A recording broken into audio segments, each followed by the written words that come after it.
作为穿越到蓝星的修仙者，我只是想办个身份，没想到一颗测灵珠却把我推到了整个国家的眼皮底下。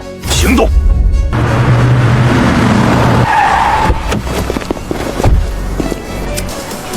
外围封锁完成，别惊动周围住户，所有动作压到最低。目标每次用完圆珠，王建国都会第一时间低头记录，这个动作重复出现多次。那本笔记极可能就是异界对蓝星人的测试记录，价值不可替代。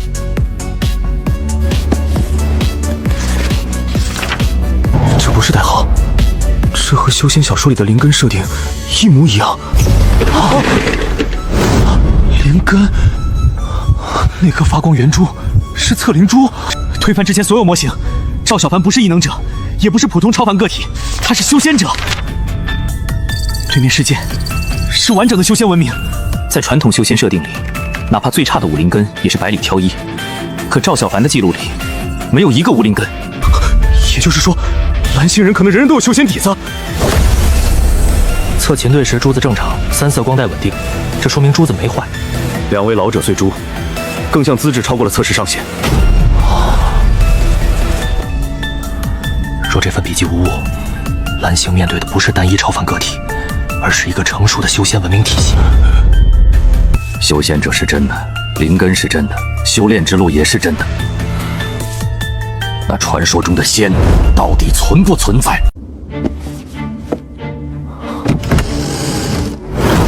这就是测灵珠，实打实的修仙文明的东西。要不，咱们试一下？别瞎搞，万一直接测碎了，谁担得起这个责任？稳妥第一。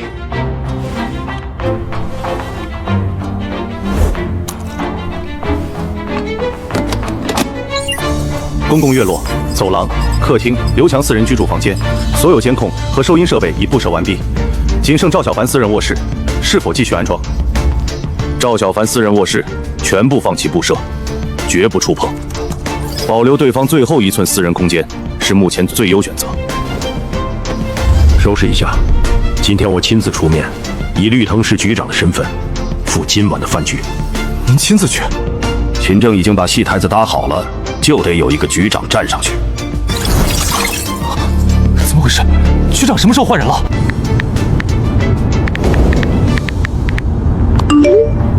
这一顿饭怕是顶我们以前干1个月活的钱。稳重点儿，对面可是市局局长，今天全靠大哥撑场面。陈局，这位就是我跟您提过的赵小凡，赵神医。陈局您好。早就听说咱们城中村藏着一位年轻神医，邻里口碑极好，医术高超。今日一见，真是比传闻里还要年轻，果然英雄出少年。陈局过奖了，只是一点家传小本事，算不上什么高超医术。陈局，这几位以前年轻不懂事，犯过点小糊涂错，不过早就彻底悔改，现在一直跟着小赵踏实做事。人这一辈子，谁都有误入歧途的时候，过去的错改了就翻篇，往后安分守己，好好做人。多谢局长教诲，我们往后一定踏踏实实跟着大哥做事，绝不惹事，绝不添乱。对，我们一定好好干。小赵神医，这一杯我敬你，多谢你治好杨老和聂老。陈局太客气了，您叫我小赵就行。2位老爷子只是年老体虚，积劳成疾，都是医者分内之事。小赵，你医术这般出神入化，师承哪位名医？之前在哪儿行医做管？没有专门拜师，都是家里祖辈传下来的偏方和医术。我从小跟着家里老人学，以前一直住在深山村子，从没在外行过医。大夏传承1000年，山野隐居的奇人异士数不胜数，看来小赵祖上绝对是隐士妙手高人。小赵，看你神色不对，是不是有什么难处？但说无妨。陈局，我老家村子特别偏僻，从小信息不通，我一直没能办理身份证，现在出来在外立足，没有证件寸步难行，想问问您有没有办法补办？陈局，这事我可以作证。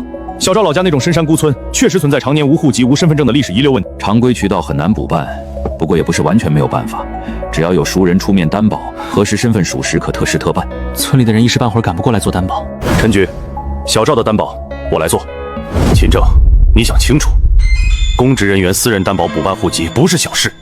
陈局，小赵人品端正，心性纯良，我愿意以个人公职前途为他担保，帮他堂堂正正落户，持证行医。小赵，秦正这不是简单帮你一个忙，他是拿自己10几年公职资历、一辈子仕途为你兜底担保，我怕你将来心性有变，辜负这份信任。陈局您放心，我赵小凡做事恪守本心，绝不会行差踏错。秦队，多谢你为我担保，这份情我记着。那行，既然秦正甘愿以仕途为你担保，我就破例一次，特事特办。小赵今年多大年纪？我19岁。年纪轻轻，身怀绝世医术，难得。户籍落户地址，你想落在哪里？小赵，你老家深山村落户籍体系混乱，后续办事也麻烦。依我看，直接落绿藤市本地城市户籍最合适。对，大哥，城市户口含金量高太多了，稳赚不亏。那就听你们的，落绿藤市本地。1周之内，全新户籍档案、合法身份证，全部给你落实到位。除此之外，你的行医资质，我也一并帮你解决。太感谢您了，陈局，您这算是帮了我天大的忙。以后市里、省里若遇到疑难杂症，或者特殊医疗难题，可能免不了麻烦你出手帮公家解决，没问题吧？没问题，以后有事随时找我，只要我能办到，绝不推脱。大哥，今天这顿饭吃得太值了，陈局对你的态度那叫一个好，连秦队都愿意拿仕途给你担保。审举分析组，根据今晚所有接触细节、对话逻辑、行为模式、性格短板，立刻搭建赵小凡个人专属大数据动态模型。收到。全面收录他的性格特征、行事风格、价值取舍，反向推演他背后修仙文明体系的运作规则，以及跨界行动的真实目的。大哥，我们把这些书搬回屋里。不用那么麻烦。你们几个应该知道这是什么东西吧？我没看错吧？几大箱东西直接没了。储物袋，真的是小说里的储物袋。怪不得大哥从来不用搬东西，这玩意儿也太逆天了。储物袋，实打实的储物袋，不是空间折叠道具，不是魔术手法，修仙网文里的基础配置，一个接一个落地成真。灵根、测灵珠、丹药，现在再加储物袋，最开始把这些东西写进小说的人，到底怎么回事？情报核查组立刻溯源，全网彻查，找出现代完整修仙体系设定的源头。主任，修仙小说这个分类最早能追溯到的具体作者是比平望前的人，他的修仙旅行里，灵根、储物袋、丹药体系、修炼境界已经基本齐全。真正把灵根概念普及开的是后来一个叫萧雨的作者写的《草根寻仙记》，这本书热度很高，影响力很大。这两个人底细能查到吗？能，两人都有完整实名认证、签约信息、银行账户、身份证、手机号，都是土生土长的大夏人，祖上3代有据可查，没有异常记录。把这两个作者带来。长老，你让我买的小学1年级课本教材以及文具，我现在就给你传过来。小凡啊，有点慢了。昨天出了点事儿，这边官府一个领导的长辈来我这看病，治好之后，那个领导请我吃饭，答应帮我办理身份证和户籍。那是好事，有了身份证，你就能做很多事。长老，你在听音乐吗？你给我下载的这些音乐真不错，有时候听着，老夫都忍不住想要撩发少年狂。手机这个东西，宗门很多执事和金丹护法都表示需要。宗主让我告诉你，再买200个，不用太好，能听歌播放音乐就行。好的，长老。对了，王建国让我问问他女儿王晓彤在宗门怎么样了。小彤那娃娃在宗门宝贝得很，宗主专门让人给她收拾了一间偏殿，推开窗就能看到后山灵物，院子里还给她留了灵草谱。小彤在宗门一切都好，宗主对她宝贝得很。那就好，那就好。今日休诊，有人来的话喊明天来。收到。你去置办200台智能手机，基础款就行，能正常播放音乐，全部下载好各类歌曲，打包带回。明白，大哥，保证办妥。赵小凡要买的200部手机，明显是传回异界的。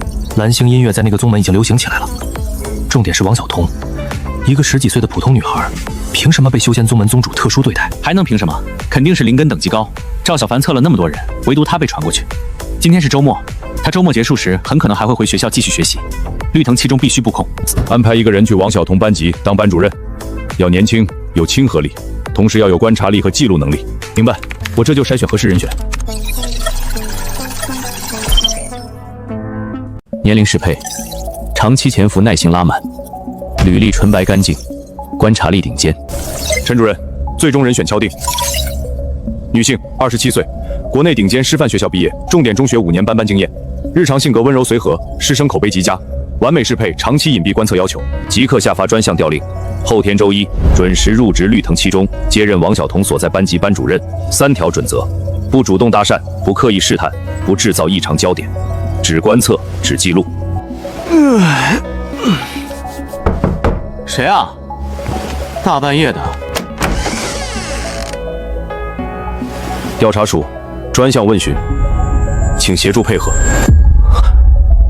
同志，你们肯定搞错了，我就是写小说的，我书没违规，没造谣，没碰任何红线。身份核对无误，麻烦配合随行。同志，你们找错人了吧？我一辈子老老实实上班，本本分分做人。目标身份核实无误，请配合调查。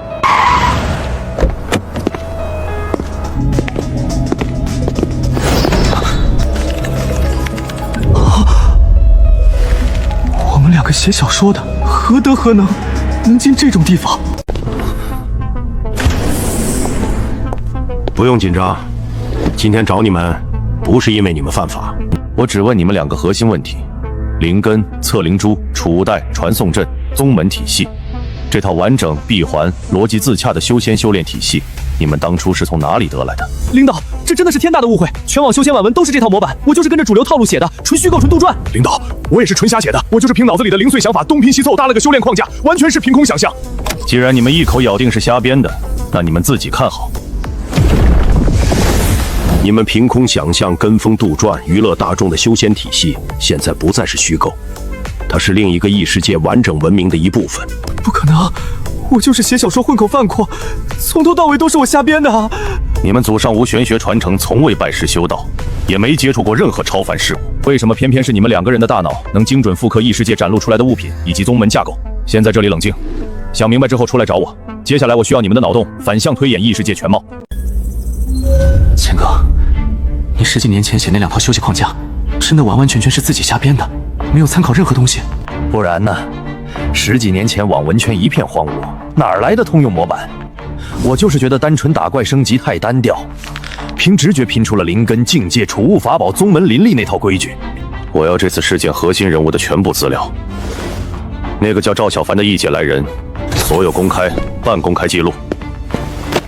按网文套路来套，这个赵小凡100%是异世界修仙者穿越到了蓝星，但我偏向被动穿越，不是主动跨界。我也这么觉得。如果他是主动过来探索入侵的探子，不可能40多天孤身一人，没有任何接应，没有任何同伴，所以大概率是意外跨界，空间乱流掉落，传送失误滞留。不对，有漏洞。王晓彤可以被赵小凡双向传送到异世界，而且不止一次。如果通道彻底封闭，他怎么可能稳定开启2界传送？先抛开通道问题，既然有宗门、宗主、灵根修炼、正统修仙体系，那绝对不是单一宗门的小世界。按照完整修仙世界观，那个世界必然万宗林立，正邪并存，弱肉强食。有正道宗门，就一定有邪修、魔修、魔道势力。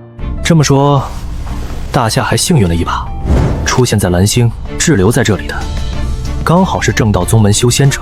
幸好第一个跨界落为蓝星的是正道修士，但凡换成魔修、邪修、鬼道修士，服了，不愧是吃完逻辑饭的专业人士。我们情报组熬半夜推出来的结论，他们翻一遍资料几分钟就捋明白了。他们更懂修仙文明底层逻辑。继续听。现在最关键的一点是分清对方到底是传统修仙文明还是神话级修仙文明。如果只是传统修仙，还有博弈、缓冲、谈判余地。但要是顶配神话修仙体系，那直接躺平认输。按神话修仙设定，筑基就可能对标行星级，金丹体内凝出主系恒星，元婴应与成千上万恒星呸，随便来个入门修士，抬手就能掀翻蓝星。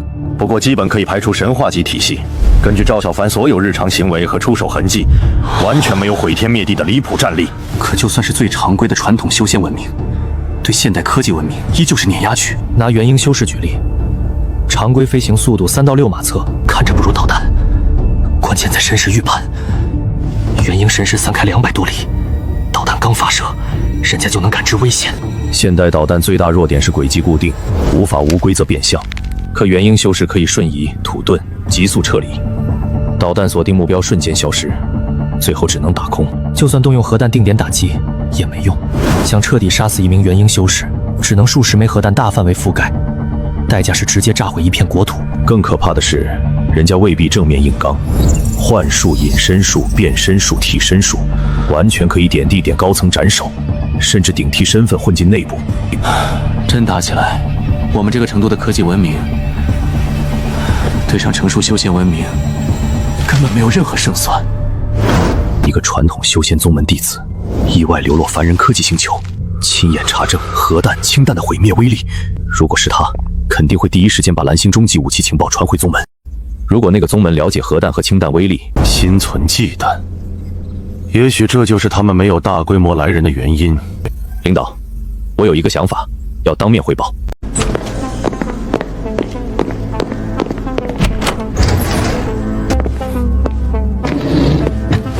你有什么想法，直接说。赵小凡对蓝星文明和武力的认知，全部来自我们的网络、社会和信息环境。他一定会把核弹、氢弹这些情报原原本本传回宗门。这个推论，专项组已经推演过。既然对方对蓝星的认知都来自赵小凡，那就直接篡改他的认知。单纯网上造势没用，要做就做全套。官方通稿、全网报道、短视频热搜、专家解读、评论区水军、城市横幅、商圈大屏、社区公告栏，全都统一口径。这不是写小说，这是给2个文明写信息战剧本。大夏最新弹道技术突破，极速50马赫，可实时动态追踪，直角变向，瞬间折返，精准锁定高速移动目标。把完整方案原封不动上传中枢，定级最高优先级战略方案。主任，您真要推行？举国造势，公开核射，成本极高。一次试射，一套通稿，一场全国全程造势，换一个修仙文明永久性错误评估蓝星战力，这是最夸张的战略威慑。中枢批复，楚门世界计划全票通过，明日9时准时执行新型氢弹公开试射任务。官宣：大夏弹道技术颠覆性突破，极速50毫赫，支持实时动态追踪，直角变向，瞬间折返，精准锁杀一切高速移动目标。强哥，50马赫还能拐弯追人，这以后谁还敢跟咱们大夏叫板？真的牛！明天试射必须蹲直播。才刚出消息，全程都庆祝上了。明天试射肯定稳了。大哥，你们刷新闻没？咱们国家这次真的起飞了，50法克，专门锁定高速目标。一直在看，现在全网都是这事儿。蓝星的核弹、氢弹已经够可怕，现在连盾桃都能锁死，这事必须立刻传回宗门。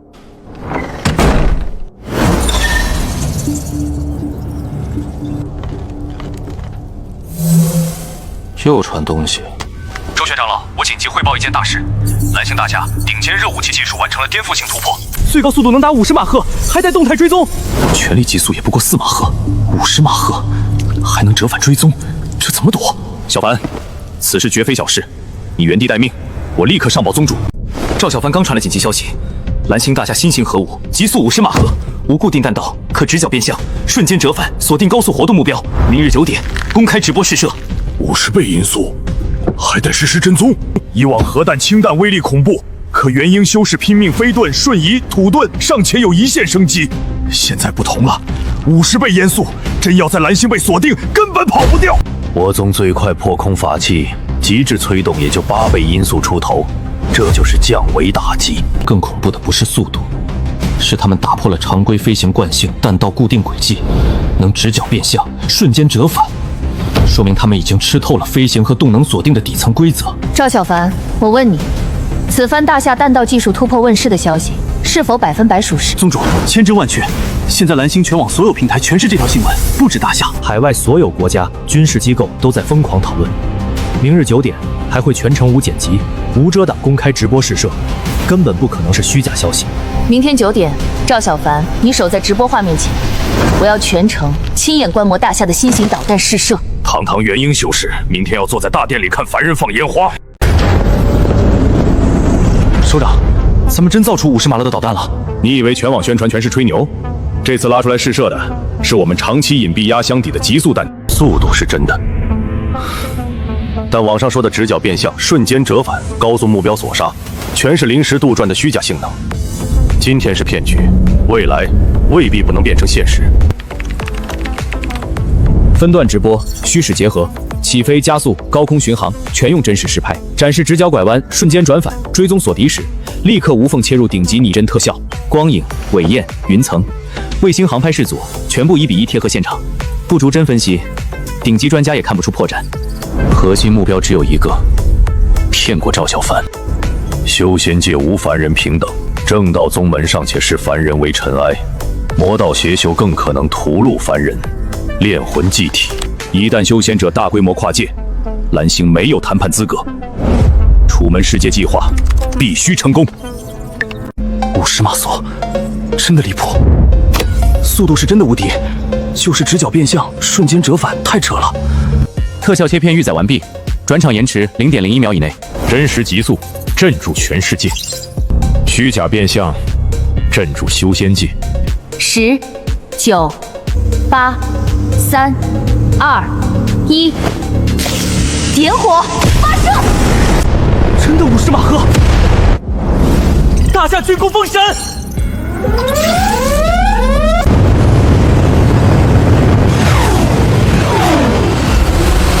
这谁跑得掉啊？50马赫，还能折返追踪，元婴也躲不开。跑不掉，真的跑不掉！只要被锁定，必死无疑。那架无人机20倍音速，依然被稳稳击中。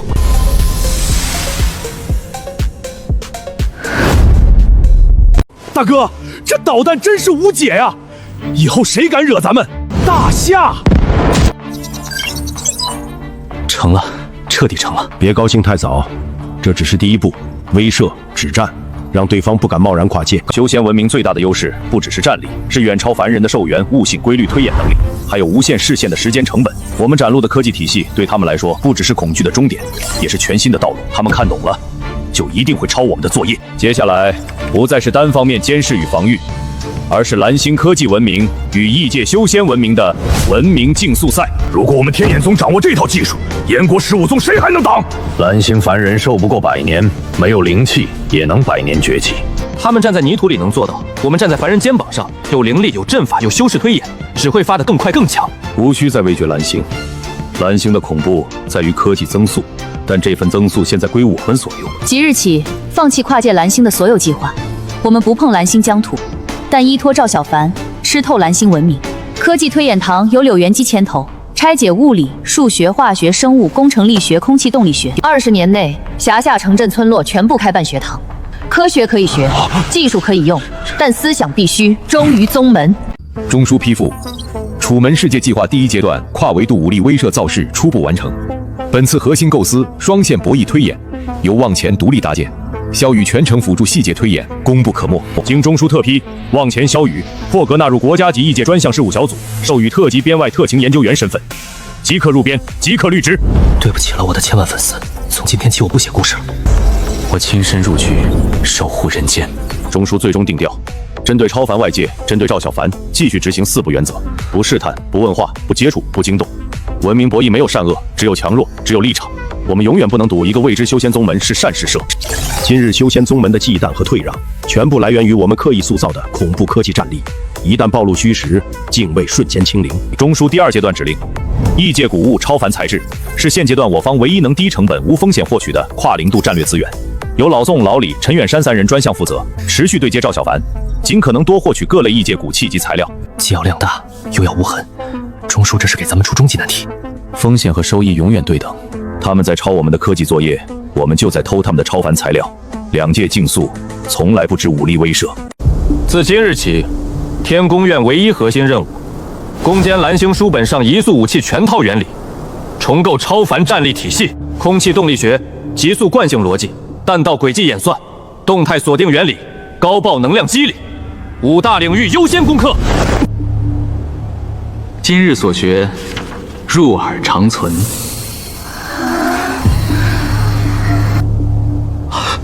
金丹大能，给一群凡人泥腿子上课，天眼宗疯了！这不是凡间识字断文，也不是算术重杖，这是一套从基础到顶层可以迭代的文明成长体系。沈若水不是教化凡人，他是在培育一代代自带科学思维、逻辑思维、精准思维的人才梯队，全盘跟进。全新未知稳定元素不在蓝星元素周期表内，合金配比超出所有已知眼睛逻辑，韧性、耐高温、抗腐蚀属性全方位碾压现有军工顶级材料。测灵珠碎片能留存微弱游离能量，原理完全未知。这批异界古器正在敲开蓝星材料学、液晶学、能量科学的全新大门。可问题是样本太少，活了大半辈子，玩了一辈子老物件，到头来见到的最大谜团，竟然不是古墓，是异世界。现阶段，你们3人的身份最自然也最安全，继续与赵小凡保持古玩交易关系，不能暴露官方和科研目的。明白。不能问来源，不能急切求购，不能露出异常，只当普通古玩圈收获。赵老板，最近忙不忙？你上次那5件老物件，在核心古玩圈子里已经彻底炸开锅了，好多人都盯着，说你手里藏着顶级好货。宋老师说笑了，都是家里传下来的老东西，不算什么好东西。旁人不懂，我们这些玩了一辈子老物件的还能不懂？我这次找你也是想再收一批，价钱绝对不是问题。这老宋是把我当成偶然挖到上古超级遗址的幸运散户了，这个误会刚刚好。既然老宋那边大规模需要，那就卖，卖得越多越好。长老，再给我传些古器，越多越好。这些东西在元阳界半点灵力没有，堆着占地方。能在蓝星换钱，就是有用。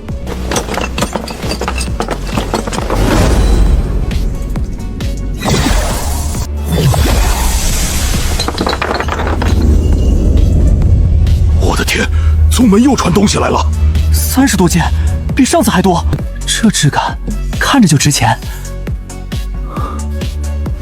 大哥，上次5件青铜器2500万，这次35件，保守估计能摸到2个亿。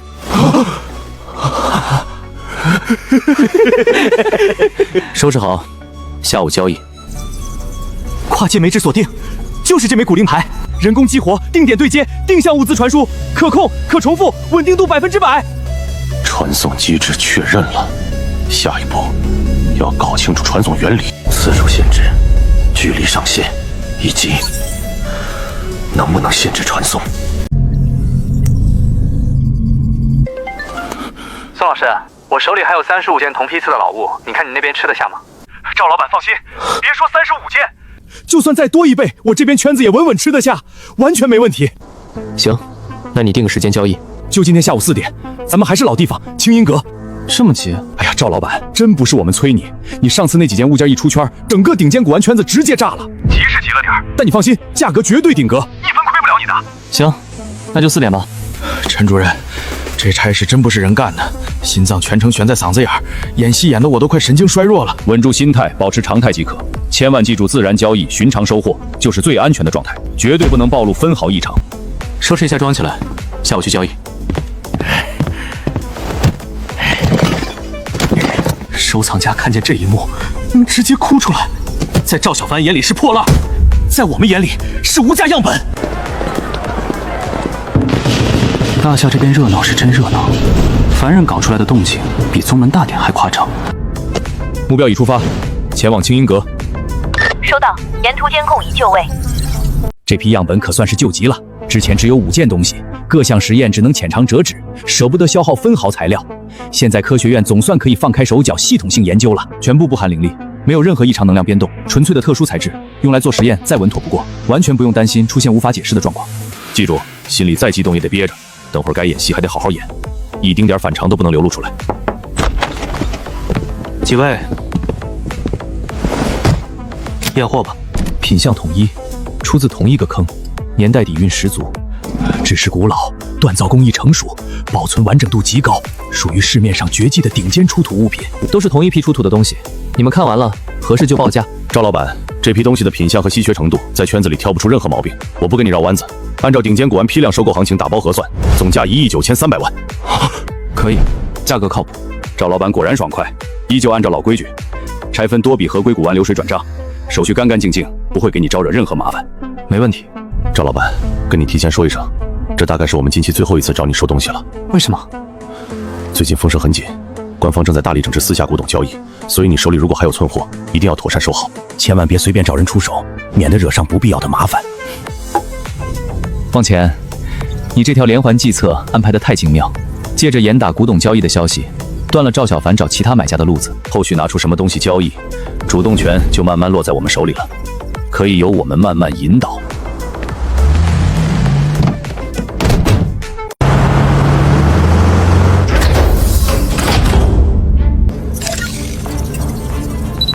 一组数据出炉，这批青铜祭鼎检测出8种蓝星从未记录的复合元素，全部天然稳定，无衰变，无杂质。第2组完成建模，玉璧残片晶体结构排布逻辑完全超脱蓝星成型方式，受力结构分子锁合，完全是另一条文明路子。特种耐受测试结束，异界陶制材质极限耐热，碾压国内顶尖航空特种陶瓷，高温形变抗性直接翻倍。全样本同源性彻底确认，35件器物全部出自同一套域外古文明工艺体系，数据互通，规律统一，完全可以搭建完整材料谱系。终于不用瞎摸索了，卡了我们整整17年的超高因素材料瓶颈、深海内压材料难题、高温抗衰课题，全部都能重启攻坚。这次是真的能突破。这批样本品类太齐全了，金属、陶瓷、玉石、矿质残件全覆盖，足够我们从零搭建一整套完整的域外基础材料大数据库。这玩意儿没有灵力波动，也没有符文阵纹，怎么就能自己唱歌？BOSS， 天眼宗手里一定握着一条外人不知道的顶级域外渠道。堂堂碧落峰真传，本命战歌竟然是这种曲子，说出去铁定被同门笑话。以前宗门低阶巡逻靠人跑，靠传讯符，现在对讲机10里之内秒通秒回，效率翻了10倍。战堂有无人机，山林搜捕有热成像，矿脉开采有中基钻，丹药管够，法器迭代，连音乐都能契合道心。旧主还在拼资源、拼丹药、拼秘境，天焰宗已经开启了我看不透的光辉道路。怎么选，傻子都知道。对方胆子是真的大，一个万里挑一的异灵跟天才，就这么扔进来当案子。不止我一个人动心了，其他探子大概率也全都萌生归顺之心。你们想两头观望，骑墙站队？不好意思，我不玩这套。周长老，我要举报。周长长老，弟子自首，愿斩断过往，彻底归宗，余生全部心力尽数献给天眼宗。李师侄，你能主动前来坦白自首，老夫很高兴，但你拖到今天才来，老夫很不满意。这不是我前些日子传回的那枚情报玉简吗？怎么会在周长老手里？长老算无事喽，弟子无话可说，任凭宗门处置。你看看你慌什么？老夫从头到尾说过要罚你了吗？说说吧，潜伏数10年，为何突然下定决心彻底归顺我天眼宗？回长老，一是天眼宗风气清正，上下和睦，善待每一位弟子，从不恃强凌弱，更不欺压凡尘，弟子真心向往这样的宗门。2是弟子肉眼可见，宗门日新月异，格局宏大，暗中布局的都是改天换地的大事业。弟子愿斩断过往，彻底归宗，余生全部心力尽数献给天眼宗。你既然认得此物，我便不多解释。宗门后续会给所有真传统一派发手机，你主动归宗坦白立功，便提前领悟。过往之事既往不咎，安心留在宗门修行做事即可。弟子多谢长老，此生必忠于天眼宗，绝无二心。周爷爷好，小童来了。周末结束啦，我该回学校上课啦。好，周爷爷送你回去。目标人物王晓彤果然准时出现。针对目标的后续行动，正式进入准备阶段。导弹突破解析。我去，小彤你回来了！赵叔叔好，爸爸好，刘叔叔好。小彤，这2天在宗门待的怎么样？有没有学到厉害的法术？能不能御剑飞了？快给我们露2手！刘叔叔哪有那么快啊？师傅说我现在身子太虚弱了，这2天一直让我泡特制药汤补身体，一天泡好几次，浑身都软绵绵的。想要正式开始学修行、学法术，还要再养一段时间底子才行。正常的，这边环境和宗门那边环境天差地别。你就算是万中无一的天灵根，可底子太脆弱了。等你把身体养好了，正式入道，绝对一飞冲天。到时候你成了修仙大佬，可记得罩着你赵叔叔啊！赵叔叔别开玩笑啦，师傅交代过，我在这边一切都要听赵叔叔的话。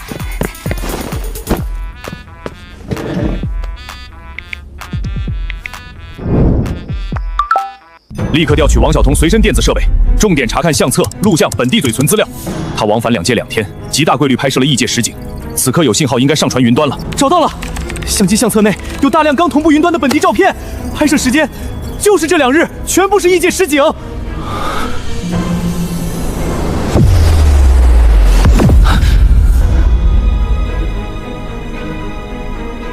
这就是真实的修仙世界，没有特效，没有滤镜，是王晓彤随手拍的。天灵根、亲传带鱼、药汤洗髓，全都对上了。他在那个宗门绝不是普通学生，是未来封主级别的种子。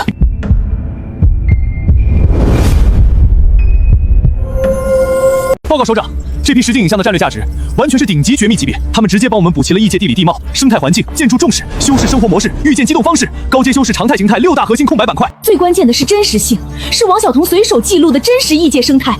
这批资料填补了太多空白，但远远不够。生态建筑只是皮毛，我们需要的是修行体系、资源分布、势力格局、高阶战力、密地分布、传承体系。所有人记好，今晚情报归档封存，明日严格按照 A 计划推进下一步行动。周长老，问个事儿，天灵根修行速度到底有多夸张啊？小凡，你怎么突然问这个？没啥，就是好奇。小童的天灵根看着也太顶了，我想知道到底离谱到什么程度。小凡，宗门对你的定位从来不是让你回元阳界卷修为、卷天赋，你老老实实待在蓝星，稳住身份，不被当地官方盯上，不惹出大乱子，保证2界通道稳定，就是天大的功劳。长老，你扯哪儿去了？我没多想，我就单纯问问修行速度，你别给我灌鸡汤。行，不劝你了。实话跟你说，正统天灵根吸纳天地灵气的速度是普通双灵根修4的2到3倍，对比你这种4属性杂灵根，直接翻18倍。那岂不是最多2年，他就混压我一头？什么叫混压？2年之内，他稳稳踏入炼气后期。你这进度，再花10年能不能长1层都难说。天灵根真是恐怖如斯啊！你别一脸受挫的样子。4灵根怎么了？谁说杂灵根不能逆天？最近元阳界出了个狠人，正宗4杂灵根，结果硬生生苦修不到300年，修成了元婴大能。然后呢？他干啥了？修成元婴第一件事不干别的，直接打上合欢宗，反手把合欢宗宗主师妹一位元婴长老给拐跑了。这么猛！从古至今，没有任何一个炼气修士能够横跨2界的。你这件事只要传出去，未来元阳界正史绝对能给你单独开一页记载。长老，你这么一说，我瞬间觉得自己又行了。才去宗门2天，热烈庆祝我国新一代高速弹道导弹拦截技术突破封锁，军工跨越式突破，捍卫家国长空。家里这边也出了这么大的新闻呀！目标王晓彤准时出现，无任何异常波动。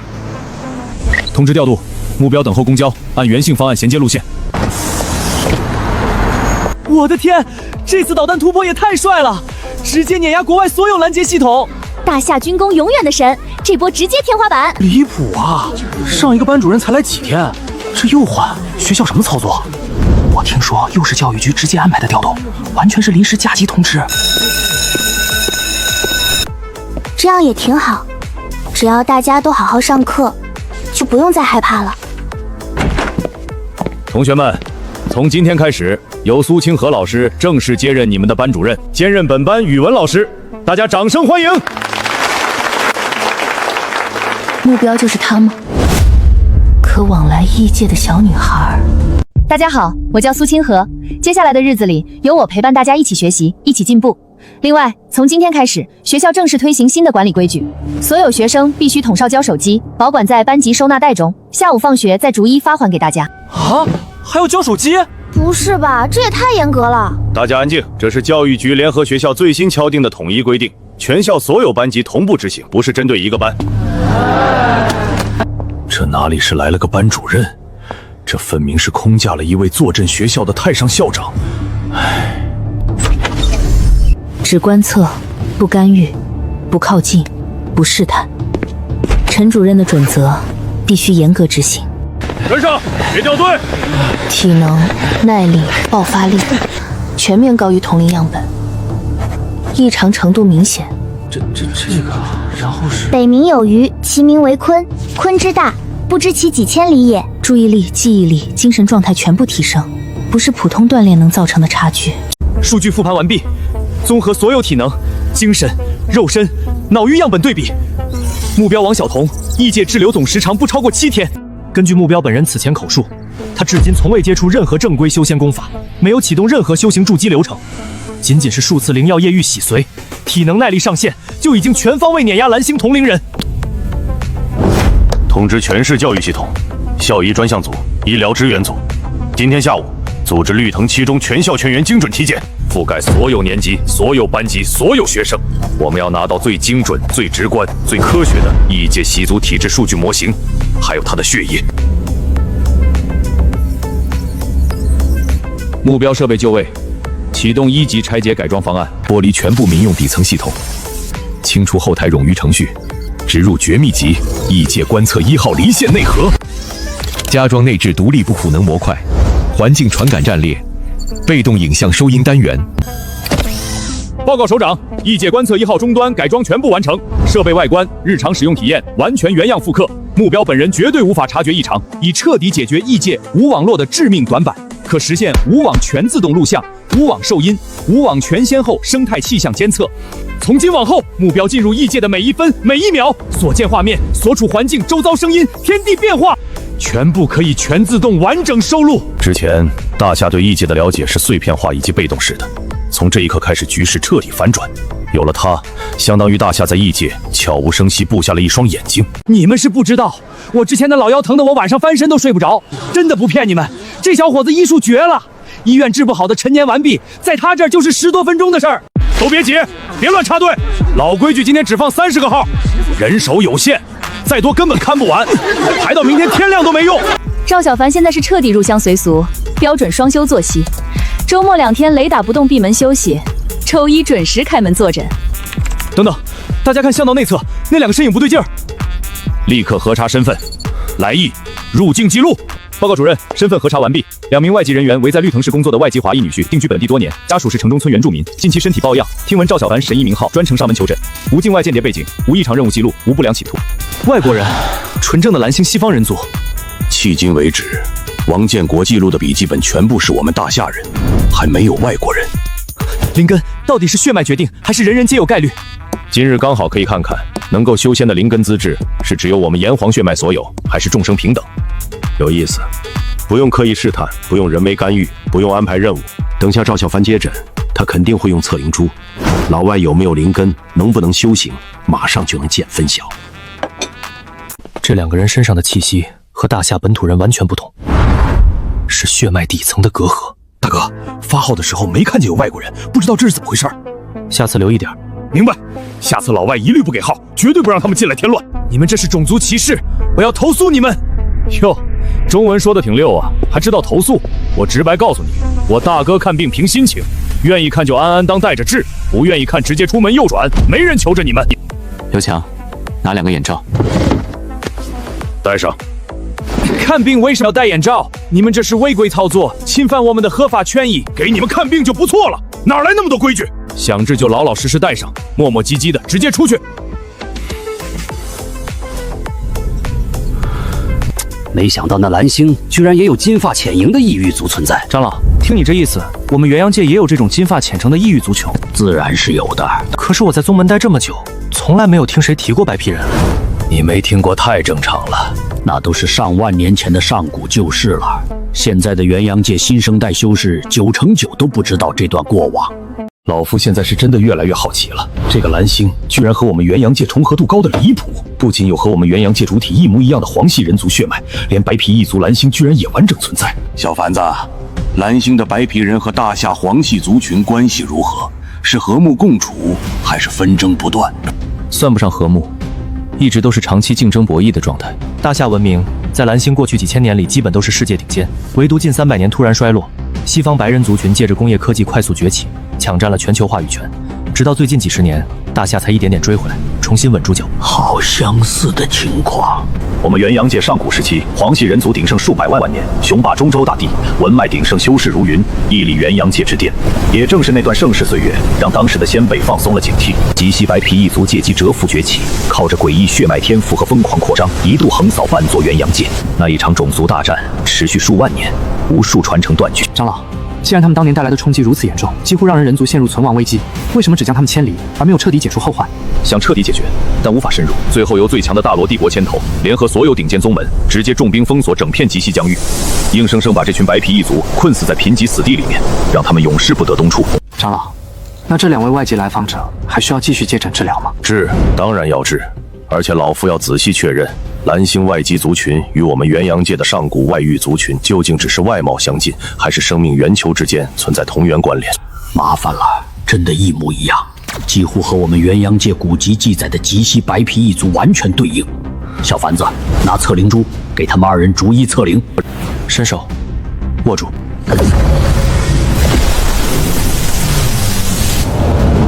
不对，这不是灵根检测的正常形态。长老，这到底是什么东西？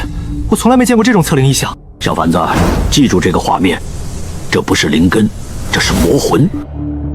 魔魂？没错。我们元阳界人族修行依托灵根，因天地灵气入体，淬炼经脉，凝练丹田，突破境界，走的是正统仙道。而上古极西白皮一族不走仙道，不修灵气，他们与生俱来自带另一种超凡根基——魔魂。他们吸纳的不是灵气，是天地间的阴煞、乱力、浊气、虚妄之力。小子，这下问题就大了。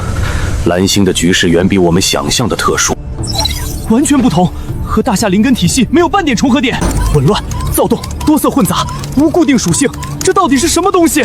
报告首长，人物模型分析完毕。赵小凡初次看到异象时，眼神震惊、茫然、无认知，说明他起初完全不懂这是什么。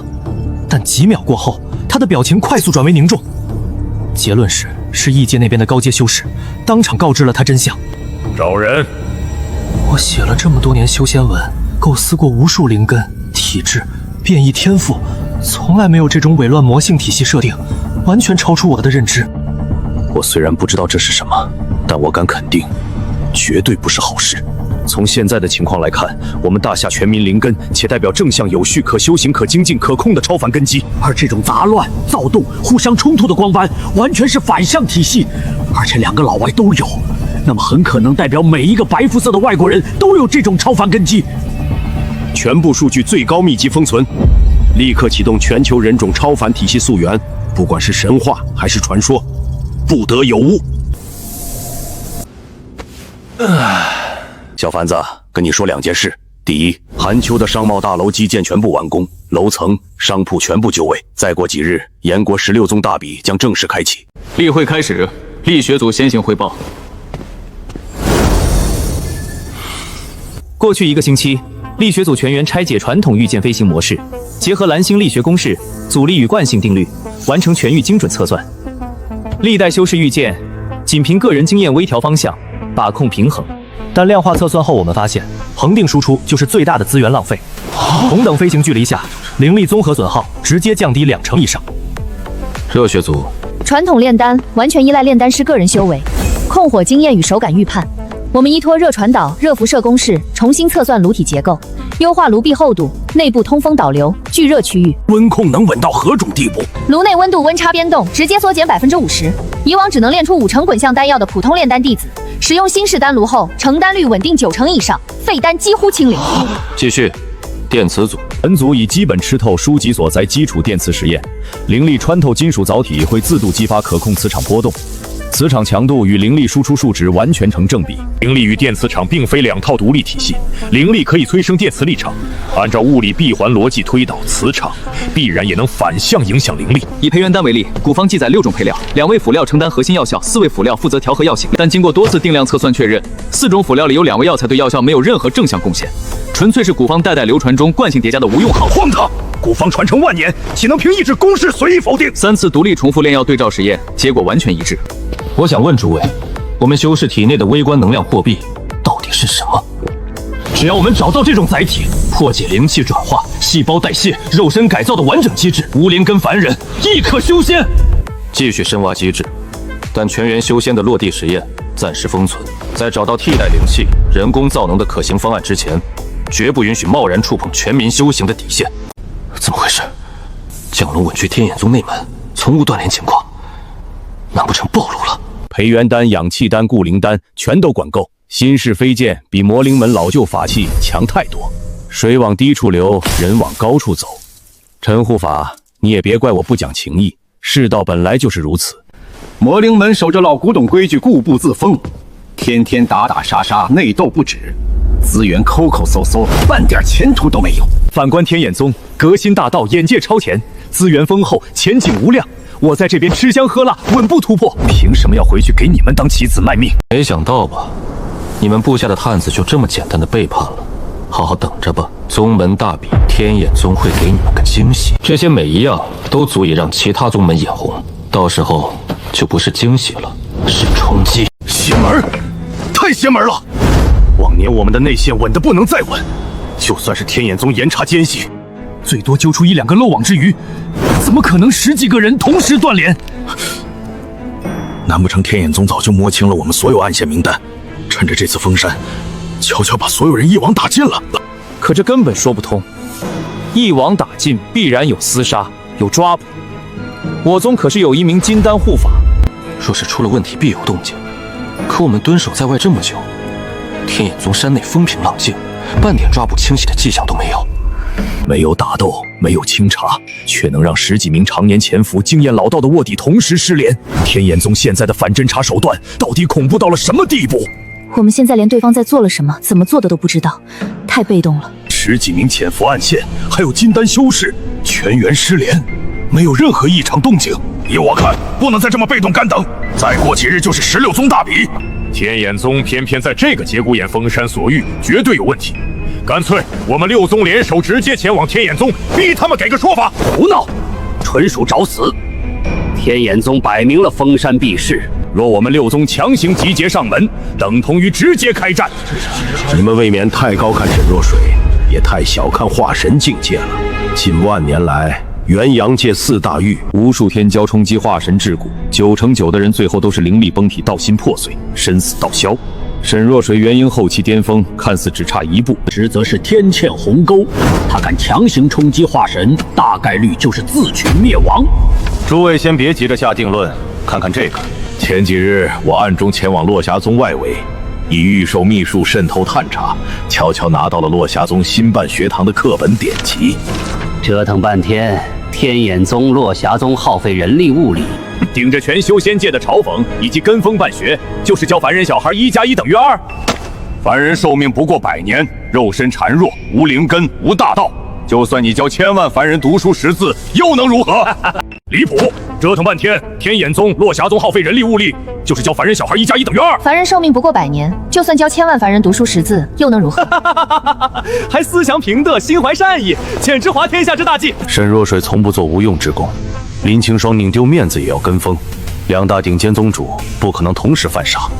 凡人学识、疾苦教育、根植认同感，真的一无是处吗？你们都不屑，都不愿跟风，那便我来。 不过是给凡人孩童办学授课，耗费不了多少资源，就算赌错了也无伤大雅。可若是赌对了，传令即刻选址山脚凡人旗阵，筹备修建凡人孩童学堂，定名御兽门第1小学，效仿天眼宗、落霞宗规制，境内6岁至12岁凡人孩童全部免费入学，包教包学，免费供餐。宗主，那本古工程基础技术里记载的造纸术，彻底颠覆了我们传承万年的古法造纸。这新式造纸法工序精简大半，原料随处可寻，量产速度直接翻了100倍不止。还有这货字印刷术，更是神来之笔。想出这些法子的人，简直是旷世奇才，简直是打通了文教的根本桎梏。这些仅仅只是最基础的凡尘小技，连真正的大道皮毛都算不上。只要给我们落霞宗20年时间，扎根凡尘，普及通识，迭代学识，培育人才，这批从小接受全新思维、精准逻辑、系统认知的凡人孩童长大成人，就是我落霞宗最稳固、最庞大、最源源不断的腾飞根基。修士的战力决定宗门上限，凡人的体系决定宗主底蕴。以前我们只拼修士、拼境界、拼法宝，未来我们拼的是文明厚度、人才储备、体系迭代。宗主高瞻远瞩，我等佩服宗主英明。启禀宗主，道玄宗、玄剑宗、碧落宗、天阴门、合欢宗5大宗门代表已联袂抵达我宗山门，求见宗主，声称商议16宗大比组队、排位、资源分配相关事宜。商议大比事宜，诸位长老都是活了几百年的老人精了，他们真来意是什么？不用我说吧。宗主放心，我等明白。 该说的客套话一句不少，该藏的底牌半点不露。学堂照常运转，书籍照常印刷，革新照常推进。传令，开门迎客，随我前去会会诸位远道而来的宗门贵客。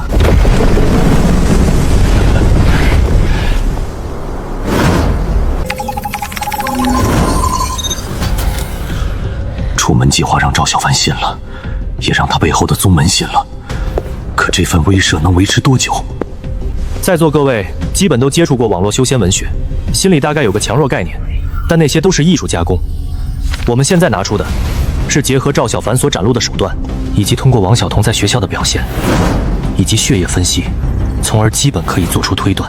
炼气期，首先，炼气期修士放在异界只是入门级别，连正式修士都算不上，寿元不过百，但就是这种最底层的修仙萌新，肉身强度碾压人类极限运动员10倍以上，反应速度远超光学捕捉。换句话讲，凡人军队堆装备、堆人数，勉强能和练气七五五开。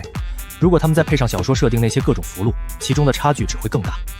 筑基完成道基浇筑，肉身彻底脱离凡俗，可低空御物飞行，真元护体。现阶段，我们动用重装装甲车、迫击炮、小型导弹拼死一战，勉强能重创或者困住筑基修士，但想100%击杀，代价极大，大概率是1000人换1人的惨烈战损。但从金丹期开始，我们就彻底没机会了。金丹修士凝丹成核，自成灵力循环，可称之为陆地神仙。肉身硬扛常规导弹，盾光速度极有可能超音速，抬手引动灵力冲击波，一拳震塌楼层，一掌撕裂街区，单体战力堪比小型战术武器。我们所有热武器、智能设备、电磁干扰全部失效。蓝星现代战力如果不用大规模杀伤武器，对金丹级以上完全无效，0胜算。至于元婴修士，已经属于修仙文明顶尖高层战力，寿元1000年，可缩地成寸，隔空杀敌，元神离体，大范围毁灭式术法。这种级别的存在，若果心怀恶意，他们单人就能摧毁一座城市，这还不是最致命的。真正能彻底宣判蓝星未来劣势的，不是他们现在的战力，是他们恐怖的学习能力。他们神识可以微观探查物质结构，宏观推演万物规律，大脑算力、记忆储备、逻辑推演，天生碾压人类顶级科学家。根据超级计算机的全部模拟测算，最长20年，最短15年，元阳界顶尖宗门就能彻底吃透蓝星全部现代科技。修仙战力叠加现代科技，超凡力量融合工业文明，那是我们完全无法理解的全新文明形态。所以，我们可以推断，蓝星的和平发展窗口期、技术追赶窗口期最多仅用20年，甚至可能更短。这20年是我们唯一的时间差，唯一的生机。在此之前，我们必须找到属于蓝星的破局之路，否则，两界真正博弈到来的那一天，我们没有任何胜算。一定还有办法。修仙文明再强，也一定有局可接，有路可破。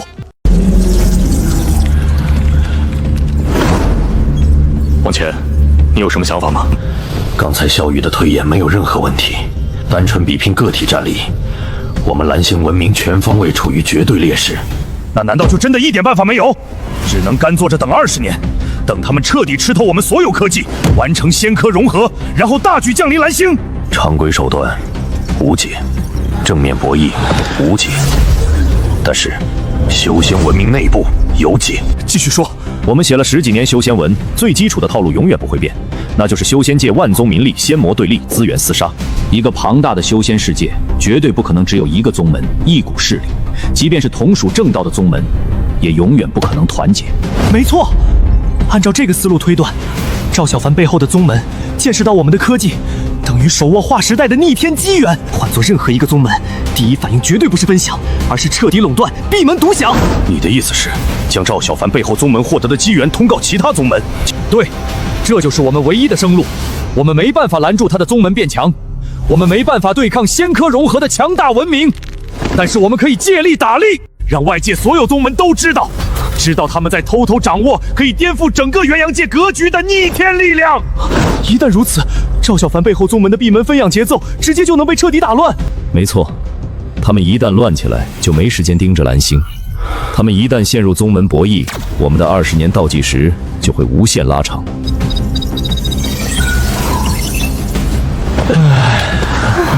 思路完全可行，博弈逻辑没有漏洞，但现在最大的问题是具体怎么做。整套计划的突破口，唯一最完美的破局点，就是天灵根。从异界那位宗门宗主亲自跨收徒、破格亲传的态度就能看出来，天灵根在异界是真正意义上的天眷资质。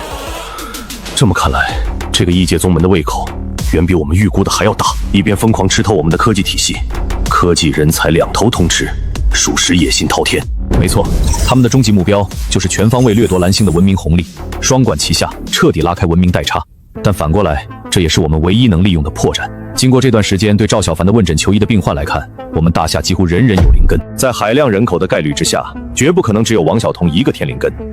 我的方案很简单，就是在全国范围内想办法找出其余潜藏的天灵根少年少女，年龄严格对标王晓彤，数量不能多也不能少，20-30个刚刚好，再多就太过刻意，容易被一眼看出人为痕迹。不有问题。接连年龄相仿的天灵根扎堆出现，只要对方稍微复盘追查，很容易就能查到痕迹。这点不用怕，我们全程不接触，不一次性输送，1年内2到3名。我们只做一件事，制造自然巧合。1名、2名天灵根可以归为机缘，3名、4名依旧可以勉强用天地灵气特殊来解释。但如果一次性冒出10几名、20名天灵根呢？只怕整个异界历史都未必能在同一时期出现这么多天灵根，他们一定会大打出手。很多人担心这样会彻底暴露蓝星，但我告诉大家，从赵小凡第一次连通2界开始，蓝星就已经暴露了。区别只在于是暴露给一个宗门，还是暴露给整个互相斥衡、内斗不断的外界。可是这些孩子怎么办？我们将他们送入完全未知的异界乱世，对那些孩子来说太残酷了。其实我们不用把这件事想得这么沉重。在座各位都是普通人，有谁没幻想过修仙？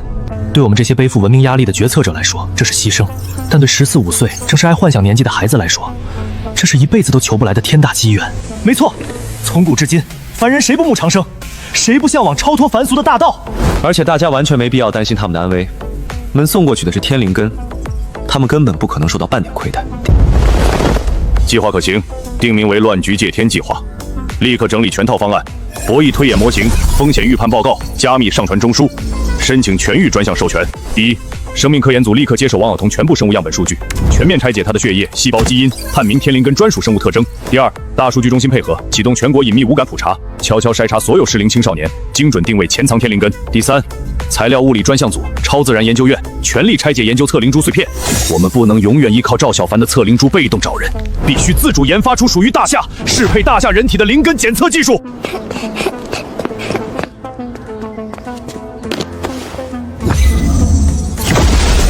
原来王晓彤根本不是只有周末才去异界宗门，他是每天放学准时2界穿梭。看来我们还是低估了他们。对方的2界通道技术成熟度远超我们所有推演数据，留给我们的时间比想中更少。乱局借天计划必须加速，再加速！封神榜里的大罗、准圣、圣人、道祖，每一个境界都碾压元阳界已知的所有修行体系。这些层层递进、浩瀚无边的修炼体系，真的是普通人凭空杜撰、凭空想象出来的吗？蓝星很早以前绝对出过修仙者或者真正的仙，而且出过的是远超元阳界认知的顶级大能。盘古开天，女娲造人，红军合道，元阳界的元婴化神合体，放在蓝星上古神话里，恐怕连入门门槛都垫不上。师傅，今日在学校学得如何？师傅，我感觉我现在变得超级聪明，以前上课背书、算题都要琢磨好久，现在老师讲一遍，我立刻就能懂。我的记忆力、理解力比之前至少强了好几倍，每天都在变厉害。正常。我听赵小凡说，你们那边最近很热闹。超级热闹！我们国家有一个超级厉害的导弹技术突破了，新闻上说已经是全世界第1的水平。时辰不早了，随我去药浴池，继续温养根基，夯实道基。报告，今次目标行为更新，赵小凡目前正在高频检索大夏上古神话相关资料。不太妙啊，之前只是学数理化、工业技术，现在开始追溯根源，探寻蓝星古老修行法门了。确实风险很大，结合我们大夏几乎人人自带灵根的情况，这根本不是正常凡俗世界的生态。现代科技课本已经被传到元阳界，覆水难收，这点我们改变不了。但老祖宗留下来的原版道家典籍、古法修行记载，绝对不能原样被赵小凡完整复制，传回异界宗门。立刻全网下架原版道家古籍，正统道门修行记载。不行，不能一刀切全部下架，痕迹太明显，等于直接告诉他我们心里有鬼。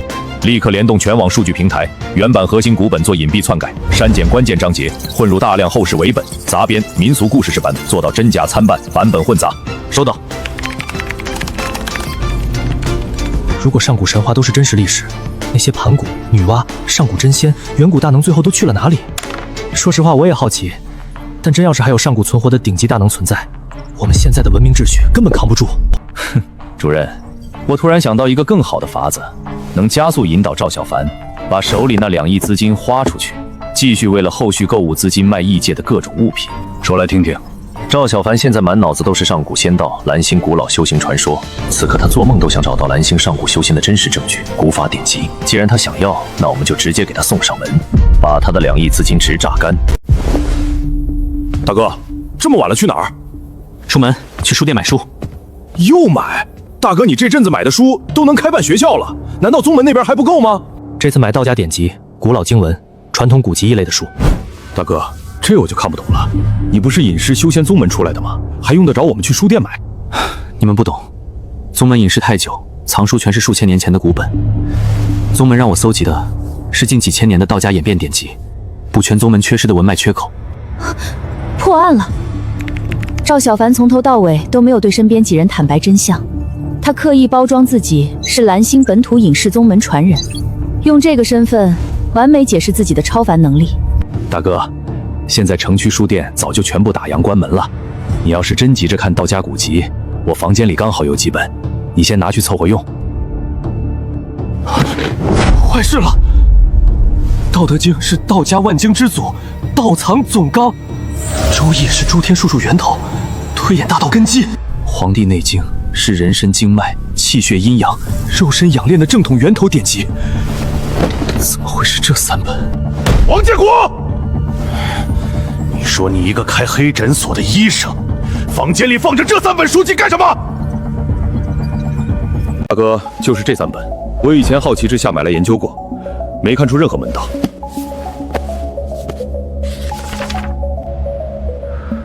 不讲行气路线，不讲经脉运转，不讲灵力吞吐，讲天地，讲虚实，讲本源，讲万物生灭，讲大道根基。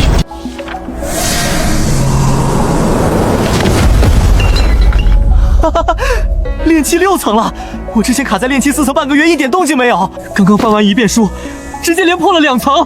啥？看书突破境界？大哥，你没开玩笑吧？是真的，《道德经》根本不是哲学书，是真正的大道真经。赵小凡只是翻了一遍《道德经》，修为连破2层。完了，我们之前全网删改，费尽全力封堵所有上古修行线索，都白费日了。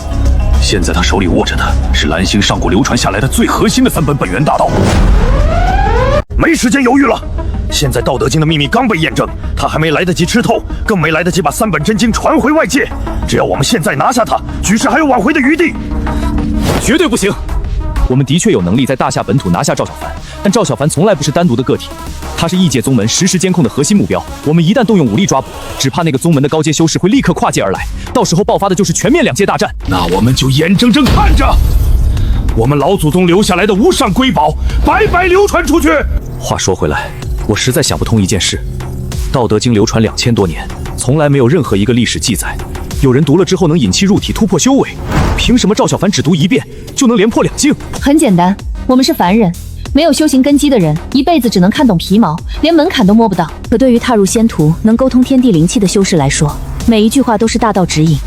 这么说，是赵小凡天赋太离谱，换个普通修士未必能有这么夸张的效果。估计一半是资质，一半是机缘。赵小凡本身根骨不差，又是2界唯一锚点，只怕神魂早已潜移默化沾染2界道运。你们说写出《道德经》的那位老人家，到底是什么层次的存在？有没有可能，他早就预知到我们蓝星会有灵气枯竭、大道隐灭的末法时代，也预知到未来我们会遭遇异界文明博弈？大夏不能抓赵小凡，也无法阻止3本真经外流。原本可扣的棋局彻底倾斜，蓝星文明陷入新的被动。只要我们给的多，这些探子立场不是不能改变的。周玄长老，我修为又涨了，连破2层，突破到炼气6层了。赵小凡，你确定是从炼气4层直接突破到炼气6层？你在说什么梦话？长老，千真万确，我100%确定我现在就是炼气6层，我自己的修为我还能看错吗？半个月前，你仅凭一首蓝星歌曲，凭空从炼气3层突破4层，已经打破元阳界修行常理。这才间隔半月，你又直接连破2境。长老，你怎么忘了？我现在蓝星啊，以前没有先例，那我现在就是先例。你说的对，是我局限眼界了。立刻一字不差地告诉我你到底是怎么突破的。连破2境绝非小事，半点不能隐瞒。长老，我啥也没干，就是刚才翻了一本蓝星随处可买的书籍，整本书记载的都是古人道理，我就安安静静通读了一遍，前后不到10分钟，修为直接暴涨。你说你只是看了一本书，就直接连破2阶？没错，这本书是蓝星数千年前一位道家圣人亲手所写，流传了数千年，现在彻底实锤了。写出这本书的大能，修为绝对高到我们无法想象。这就是蓝星上古留存的无上大道真经。小凡，立刻将这本古籍全部原样传回来，我马上给您传过去。宗主，天大机缘！赵小凡在蓝星寻获上古修士遗留的顶级真经，他竟通读了一遍，就凭空从炼气4层连破2冠，直达炼气6层。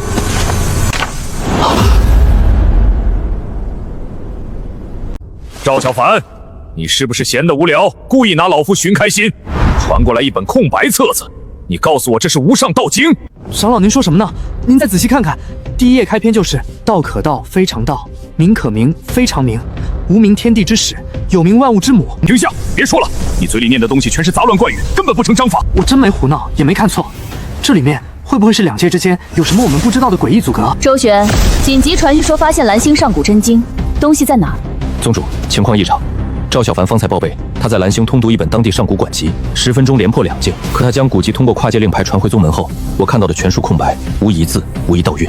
方才他亲口诵读书中经文，可传入我们耳中，尽数是无序乱语，完全无法识别。赵小凡，再复述一遍书中开篇原文，一字不落。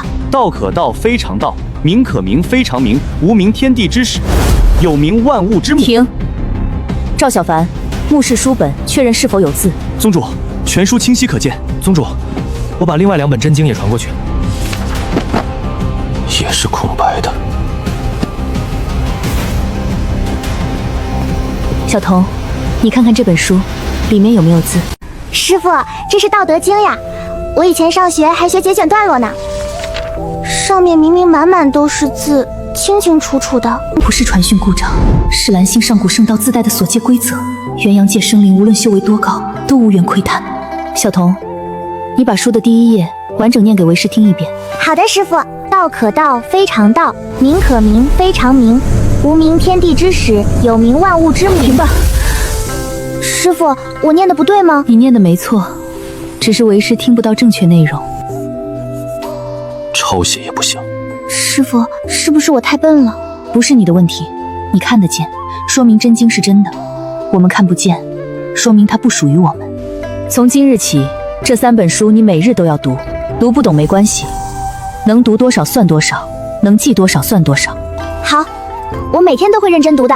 既然掠夺之路封死，那就换一条路。赵小凡在蓝星以身试道，王晓彤在宗门日日读经，双线取材，总有拆解通透的一日。让宋梅即刻来主峰寝殿见我。大哥，你这咋回事啊？刚刚明明修为大涨，怎么现在看着跟丢了钱似的？我刚刚把3本古籍传回宗门了，结果那几本书在长老和宗主眼里，全是一片空白，半个字都没有。不是吧？还有这种操作？也就是说，同一本书在蓝星正常，在修仙界失效。还不止，我亲口诵读经文，他们听到的全是乱七八糟的怪声。我还指望让宗门直接起飞，谁知道大道直接上锁。蓝星上古真经只有赵小凡、王晓彤能读，说明他只认蓝星本源。宗主需要弟子做什么？你去蓝星驻守一段时间。第一，观察赵小凡在蓝星的修行突破、大道感悟；第二，实地收集蓝星上古典籍，探明凡人世界真实战力。弟子遵命。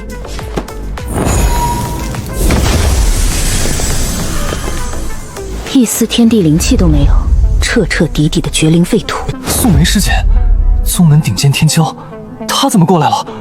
你便是赵小凡师弟？是我。宗主，我过来在这边驻守一段时间，往后这段时日，我一切行动听从你的安排。让宋梅听我安排，这我连做梦都不敢想。别，师姐，我哪敢让您听我的安排？以后这边所有的事儿，我听您安排。宗主既然如此安排，自有道理，你无需拘谨，正常安排即可。那行吧，师姐，之后辛苦你了。这位师姐是真的死板，只认宗门指令，不讲客套。报告，监测到全新跨界生命体降临，目标女性，境界层次不明，大概率远超炼气层次。他不是普通弟子，姿态对任务的执行方式都远高于赵小凡。所有监控组进入1级观测，不要惊动目标。师姐，你接下来打算怎么做？需要我带你熟悉一下这边的环境吗？简单告知即可。我主要负责2点：第一，记录你在这边的境界变化。第二，尽量收集一些自古流传下来的典籍，以及摸清这个世界的真实战力。看来宗门是真的铁了心，要抠出蓝星上古大道真意，而且宗主好像还想着举宗降临。这是我师姐，你直接喊大姐就行，反正她年纪肯定不比你小。糟了，女修最忌讳年纪，我这张嘴真该打。小童，你带我出去看看。好的，师姐。爸爸，帮我跟学校请个假呗，我陪师姐出去转转。行，路上注意安全。师姐，你这身衣服太显眼了，我们先去商场给你换一身现代衣服。可以。这大美女应该是和小童一起从那边过来的。肯定啊，一大早和小童一块出来，除了从那边还能从哪来？嘴贱，真的是嘴贱。大哥，你这下真闯祸了，我刚才看大姐眼神都不对了。我哪想那么多，我就随口实话实说而已。大哥，赶紧准备坐诊吧，外面病人都等半天了。没有灵气却能造出如此繁华的凡人城市，蓝星凡人的文明智慧确实值得宗门学习。他主动出门不是闲逛，第一，实地探查大夏社会运行格局；第二，寻找古籍，继续死磕蓝星上古大道。观测名单新增一位高阶异界修士。自从发现异界以来，我们一直处于被动挨打状态。现在靠着王晓彤手机拍下天眼诀和通读录音，我们第一次掌握了外界文字，不只是文字，通过文字示意反向推导，我们已经初步摸通了异界底层修行认知框架、功法构建逻辑、灵气运转规律。立刻归档，建立独立的异界文字基础数据库，加密封存，最高权限保护。分析组立样，以天眼诀为基础，反向推演元阳界修行等级划分、战力体系。师姐，我们先买衣服。目标进入商业体，准备更换服饰，所有画面实时存档。若元阳界凡人也能如此繁荣，宗门对凡俗的看法或许早该变了。师姐，别理他们，先试衣服。目标进入试衣间，周边人群无异常。太好看了，师姐你底子真的绝了，这种干净朴素的款式最衬你气质。此衣物轻便，行动不受束缚，确实比道袍更适合此地。目标已更换现代服饰，仙家气息完全隐匿，外观与普通都市少女无二。即刻升级全市隐形监视网，外勤小组分批轮换跟进，一旦发现目标接触书籍有异常行为，立刻实时存档。天眼宗藏经阁万年积累不过3万余册，蓝星一座普通城市书店就轻松碾压宗门藏经规模。蓝星凡人短短数十载寿命，却以一代代记录堆出如此厚度。师姐，国学区在那边，我带你去。就是这个版本，赵叔叔之前也买过。在元阳界，我看它是空白，如今我能打破规则，窥见真意。书城全域监控接管完成，目标手部微表情捕捉完成。这是关键试验，他若能在蓝星本土读懂真经，说明老总留下的封锁不是绝对。他若依旧看不见，那蓝星上古圣道就彻底隔绝外界。所有画面同步备份，任何一个细节都不要漏。我明明已经站在蓝星，为何依旧看不见？宋姐，身处宝山，却被天地规则挡在门外。我没看错吧？他一巴掌把书架拍飞了！别靠近，这力气也太吓人了。天都黑透了，师姐还有小童出去这么久，怎么到现在还没回来？大哥，大姐第一次来咱们这边，玩的久一点也正常。怎么了？出什么事了？大哥，小童说他们2个人现在在派出所里面，宋梅被扣下了。啥？师姐被蜀吴抓了？长老，出事了！宋梅师姐被这边官府扣下了。你说啥？堂堂天眼宗天灵根弟子，第一天到蓝星就被凡人官府扣下了。长老，我这边一整天都在给人看病接诊，师姐自己说要出去转转，我也拦不住啊。行了，这事确实不能全怪你，你赶紧想办法把人弄出来，不许用什么法术符箓强行捞人，更不能闹事。被骂了一顿呗，让我赶紧把人弄出来，还说不能用超出凡俗的手段。大哥，你要不要联系一下秦队？对，找秦队靠谱，他上次还给大哥担保办身份证。他打给秦正了。喂，小兄弟，这么晚给我打电话，是遇上什么事情了吗？秦队，我老家来了个表姐，现在人被扣在辖区派出所了。这件事我帮你问问情况，你去办吧，但是不能做得太过简单顺畅，要适当让赵小凡明白这份人情来之不易。明白？秦队，今天要是没你帮忙协调，我们真的不知道折腾到什么时候。小赵，你这表姐可真是深藏不露啊！我翻看书城监控的时候，实打实吓了一跳。秦队，你别多想，我表姐就是从小在深山里长大的，久而久之力气就练得更大了点，纯属蛮力。完了，师姐这眼神比派出所还吓人。大哥这次真不容易，左边是警察人情，后边是修仙大劫。小童，你在宗门那边怎么样？爸，我说不出来，我脑子里清清楚楚记得宗门的一切，可就是说不出口，像是有什么东西拦着我。小童，爸爸现在跟你说的话，你一定要牢牢记在心里。不管以后在宗门学到多少本事，你永远要记住自己的根，记住你是蓝星的孩子，是大夏的儿女。爸，我记住了。不管我以后变成什么样，我永远都是大夏人，永远不会背弃故土。宋梅比赵小凡危险太多，是否提前尝试建立正式接触？不行，赵小凡心思敏锐，宋梅更是高阶修士，但凡捕捉到一丝异常，立刻就会察觉问题。一旦他们发现我们已经看穿身份，全程布局监控，之前所有阴人伪装都会作废。就让他保持现在的状态，比任何明面合作都管用。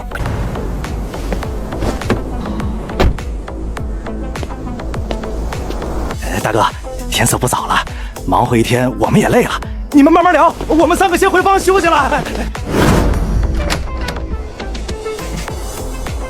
师姐，今天这事儿吧，其实也不能全怪我。我没说怪你。不是怪我，那为什么我更慌了？师姐，你这是干嘛？有话好好说啊，没必要动家伙吧？凭空拿出实体兵刃，是储物袋还是空间法器？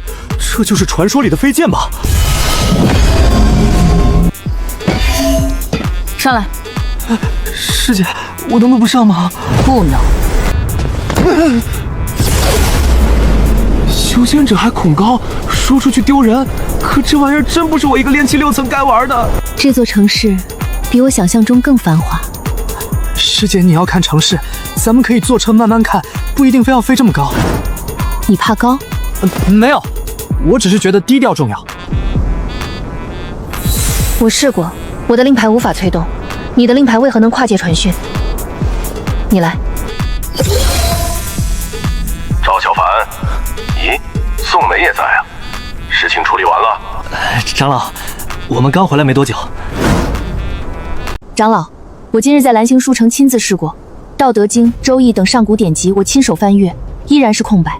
除此之外，赵师弟的宗门令牌我也无法催动，在我手中彻底形同废木。自你今日过去后，我们也有做出预判，蓝星上古先贤大道传承扎根天地，刻入世界本源，我们外来修士看不破正常。那岂不是可惜？蓝星遍地都是上古传承典籍，随处都是无价稻草。倒也不算彻底空手而归，不要执着死读典籍，沉下心观察此方世界的人文百态，日积月累，总能有所感悟。弟子明白。长老，弟子还有一事百思不得其解，同样是外来修士，同样身处蓝星天地，为何唯独赵师弟不受规则束缚？此事确实反常。小凡，你自己清楚其中缘由吗？长老，我真不知道，我从头到尾都没搞明白这是什么情况。别问我，我比你们还想知道。行了，机缘归你，差事归我们。大哥，你快看，今天网上爆出个超级大新闻，太炸裂了！大清早的什么事儿大惊小怪的？网上天天都是热搜新闻。网友扒出来了，一座飞升仙人衣冠冢，这座古墓的主人，我们整个大夏都知道他的传说。你说什么？飞升成仙？网上已经炸了，热搜前10占了6个，全都在说吕洞宾手写经卷的事儿。说这真是吕洞宾的衣冠冢，那里面的手稿就是无价之宝，笔锋里有道韵，不像现代人能随便临摹。怎么了？刚断开传讯没多久，又有急事？长老，蓝星这边挖出一座千年古墓，墓主人是这片天地传说里飞升成仙的吕洞宾。现在墓穴出土了他亲手抄写的经书，随身青铜短剑， 3天后会在港城拍卖行公开拍卖。蓝星本土飞升仙人，你能确定此人修行路子真伪？不敢100%打包票，但蓝星现存不少内丹法门，都源自此人的理论，和咱们元阳界炼器存神思路有不少共通之处。既然疑似蓝星本土飞升者亲手遗留的道书，无论付出什么代价，你都要想办法拍下带回。但切记凡事稳妥，切勿随意动用灵力暴露身份，自身安危放在第一位。弟子记下了。2亿多资金，本来是留给韩长老的商场，这次怕是要砸进港城拍卖了。方才你和周玄长老传讯，内容我都听见了。师姐，这事儿你也听说了？清晨路过客厅，听见刘强刷视频大声嚷嚷，你天生契合此方天地规则，能读懂本土所有文字道书。若是真能拍下吕祖手稿，或许能从中参悟独属于蓝星的修行大道，倒是一桩天大机缘。师姐，你也别灰心，等我把经书拍回来，这次的说不定能看呢。主任，整套伪造文物已经全部做旧封存，工艺对标唐代顶级古法，3卷核心经文全部完整复刻，分别是吕祖志全篇、敲崤歌完整版单诀，以及最核心的太乙精华宗旨完整记录。主任，我有顾虑，我们这次复刻的可是完整正统统丹道心法，如果赵小凡真能参悟出修行好处，岂不是白白成全他？你只看到了成全他的风险，没看到放弃布局的更大隐患。如果这次古墓风波让赵小凡空手而归，他必然会心生疑虑。我们所有材料学突破都要仰仗他继续出卖异界物品，而且我们的布局不是单纯送机缘，是层层捆绑。经文真实让他尝到甜头，流程合法让他查不出操控痕迹，最高层核心以1000年传抄易师为名合理抹去，能吊住胃口，却不足以让他一步登天。既喂足甜头，稳住人心，又锁住上限，掌控风险，按原计划推进，要让他相信这是蓝星自然现世的上古传承。这小凡子运气真是好的离谱，现在连蓝星传说中飞升仙人的手写手稿都要被他收入囊中了。怎么，你开始嫉妒一个后辈弟子的机缘了？嫉妒谈不上，就是眼馋。别纠结这事儿了，看看最新情报吧，这才是眼下整个15宗最离谱的变局。落霞宗跟风办学情理之中，正道中立宗门效仿也能理解。但玉寿门是怎么回事？魔道老牌势力居然建起了玉寿门第一小学！好你个王老怪，你到底安着什么心思？我们魔道6宗世代同气连枝，向来以杀伐立道，结果你学着天眼宗、落霞宗那些正道做派，跑去教一群凡人泥腿子读书认字。那些凡人是世间最底层的蝼蚁，什么时候轮得到我们元婴老祖亲自下场，给这群蝼蚁传道授课了？我没有窥探到任何天道隐秘，唯一比你们多做的一件事，就是不狂妄自大。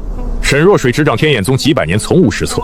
林清霜高傲好胜，能让他放下身段全盘照搬的事，绝对不是儿戏。如今正道中立10几家宗门齐齐跟风入局，放眼整个燕国，只剩你们5宗死守老一套，固步自封。王老怪，你是不是提前窥探到了什么隐秘？是不是知晓了这场全民办学背后藏着的终极谋划？你们看不懂天眼宗、落霞宗的办学布局，就直接嗤笑荒唐，认定无用。我看不懂，就先观望，先入局。凡人生来就是蝼蚁耗材，怎么可能承载大道根基？怎么可能撼动修仙格局？口说无凭，你们自己看。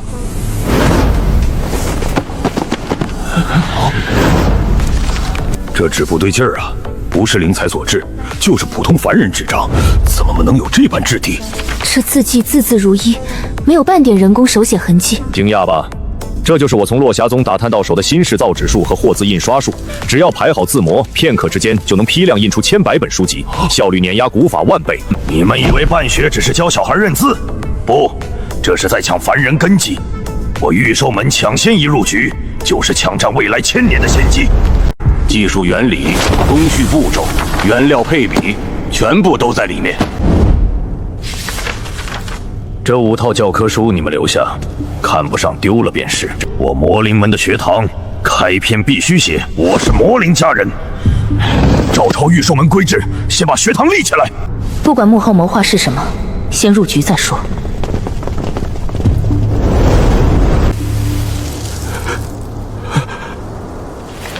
黑煞宗真的不打人了？刘执事，咱们魔灵门什么时候需要讲爱家爱宗门了？以往不是不听话直接罚吗？少废话，照抄照印，一字不许错。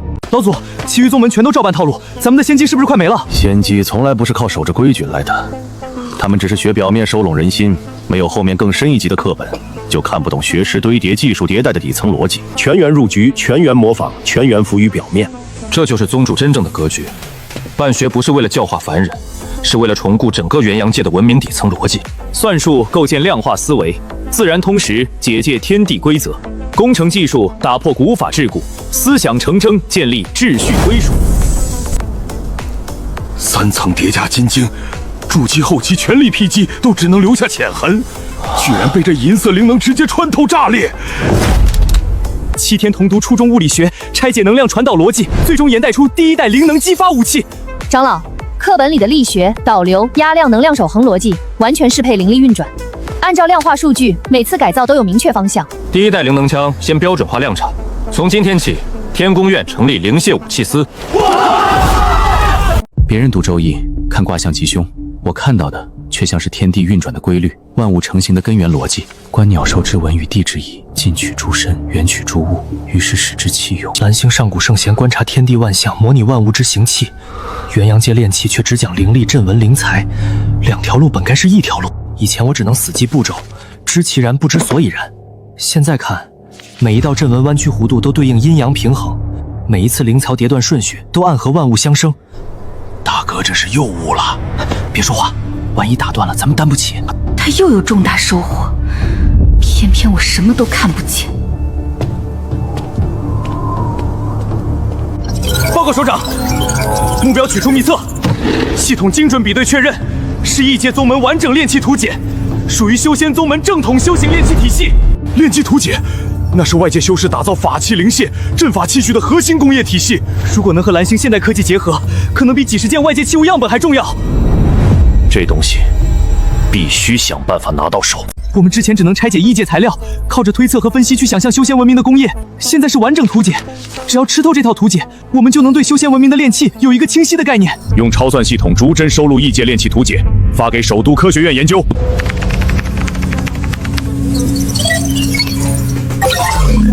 离谱，这完全不符合我们现有的材料学模型。这不可能，常温无外力，纯能量度化百上，这完全推翻了我们传统冶金的基础认知。我终于明白差距在哪儿了。我们蓝星科技是发现规则、利用规则，但这套修仙炼器术是直接操纵微观规则，篡改结构，重固物质形态。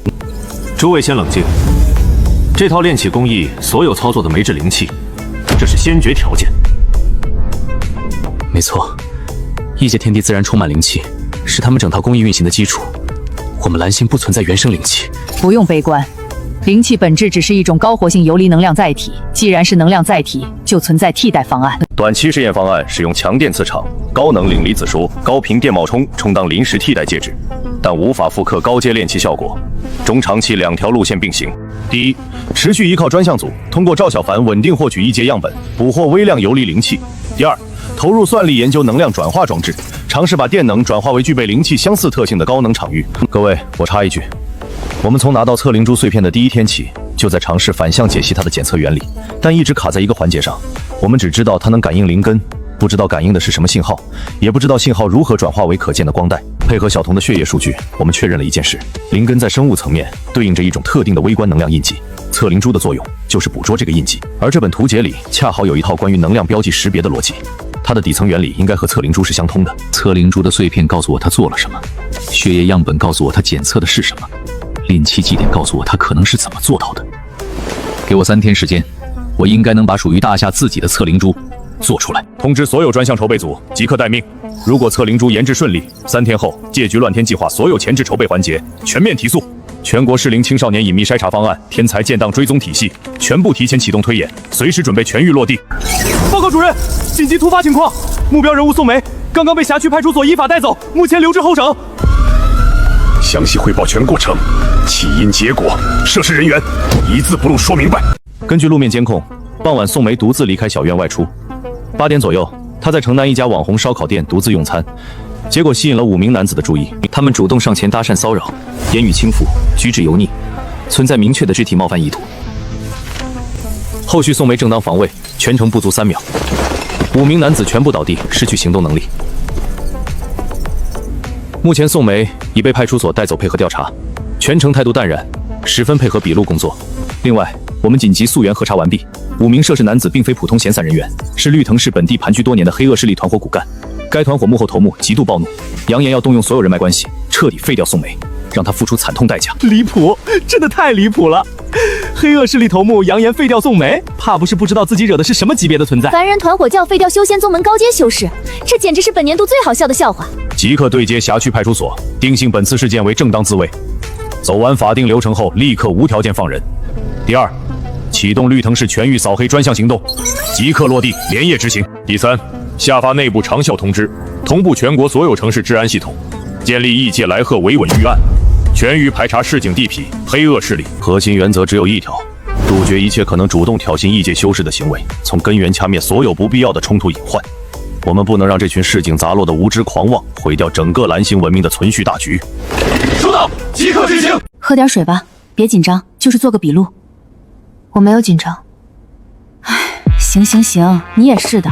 那几个混混是这一片出了名的地痞，你一个女孩子大半夜坐在那种地方吃饭，也太……好吧，好像你确实不用怕他们。定性了，正当防卫，你可以走了。哎，你等会儿，我正好下班送你回去。不用，用不用我说了算。就你这模样，别又遇见什么不开眼的。小赵神医呢？出来接客啦！你怎么跟我师表姐一块回来了？她是你表姐？你表姐刚才在派出所待了半天，你不知道？派出所？我表姐又怎么了？她一个人在烧烤店吃饭，被5个混混围上来骚扰，言语下流，动手动脚。真的？谁干的？骚扰大姐，吃了雄心豹子胆了，在哪儿呢？敢动我们大姐，活腻歪了！停，都给我停下！人已经没了，没了，死了。什么死了？人已经被小宋放倒了，5个全部全身多处骨折，现在全都在医院躺着呢。该便宜他们了！要不是大姐手下留情，这几个人现在应该已经在太平间躺着了。算他们运气要好，没遇上我。对了，你不是在刑警队吗？怎么是你送我师姐回来？你调到这边了？别提了，谁知道上面抽什么风，把我从刑警队调出来了，扔到派出所做窗口。你说气不气人？秦队，我记得小陈是之前你们队上面的安排，别问我。无心插柳柳成荫，这倒是个意外的收获。主任的意思是，他以送宋梅回来这件事为契机，和宋梅建立起了正常的人际接触，以后就可以顺理成章地出现在宋梅身边，这是最好的监测线。那我们要不要告知小陈真相？不用，他知道的越少，表现得越自然，让一切顺其自然就好。行了，我回去了，你们早点休息。对了，以后要是你们这边再有什么麻烦，直接打我电话。谢了。师姐，以后你要出去跟我说一声，这边虽然没修士，但有些麻烦不是靠修为就能解决的。你看完周易后，能不能把你的感悟写下来给我看看？当然没问题。阿东大戏，你们快看新闻，城西那个鸡毛哥被抓了，还有南边那个开赌场的黑三在别墅里被带走了。动作也太快了，前几天还在街上横着走呢，说没就没了。该，以前干吹收的时候可吃了不少他们的亏。还好我们现在跟着大哥做正经事儿，不然这次肯定也得进去。涉黑团伙骨干全部落网，所有的保护伞以及羁押旧案正在同步清理。治安巡逻已经覆盖城中村周边所有街巷，小院外围保持常态布控，不改变现有节奏。主任，有一组异常数据，过去3天，绿藤市入境的外籍人员数量较历史同期增长了近2成，其中有6人的居住地点集中在城中村周边半径2公里范围内。冲青铜器来的，继续深挖，先确认他们背后是谁。我的线人确认了，那批青铜器的交易地点就在这片区域的一家茶楼。青音阁，交易大概率是在包间里完成的，外人很难看到。大夏最近的动静太反常了，那种级别的导弹试射公开的毫无铺垫，不像是正常的军工展示，更像是刻意给谁看的。所以我们来了，不管他们在藏什么，只要有痕迹，就一定能找到突破口。据我们得到的消息，那批青铜器的碳14检测数据是16000年，而且很可能有非蓝星已知矿脉成分，这根本不是什么普通考古发现。谁掌握了这批东西的来源，谁就掌握了大夏最近所有异常行为的关键线索。这阵纹要是真能画出来，不知道好不好用。我是天眼宗人，天眼宗是我家，我爱天眼宗。这首《沧海一声笑》是真的绝，太对咱们修士的胃口了。什么时候才能找到适配我们的专属音乐？你们看李师兄，他平日里苦修最是古板，今天居然跟着曲子舞剑，估计这首音乐契合他的道心了。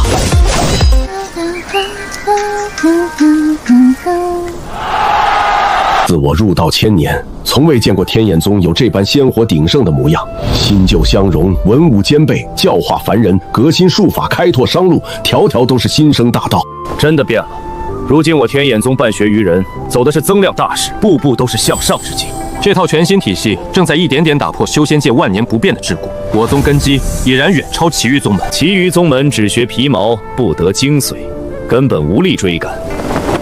今日此去宗门大比，优势在我，我天眼宗必将大兴于元阳。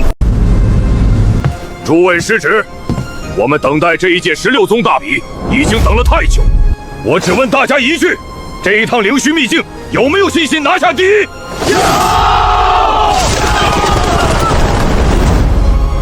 你们每一个人都找到了契合自身心境、适配自身战法的战道乐曲，我十分期待诸位在灵虚秘境之中大放异彩，让所有宗门好好看一看新时代天眼宗弟子的实力。周长老放心，我们比不上天宫院的师兄弟，没办法静下心钻研灵械、推演新式阵法，可我们擅长厮杀，我们能做的事情就是为天眼宗的尾部复兴而战斗。说的没错，钻研造物我不行，上阵斗法我绝不退缩，再配上专属 BGM， 我无敌。好了，所有人回归站位，目标灵虚秘境，出发！遵命。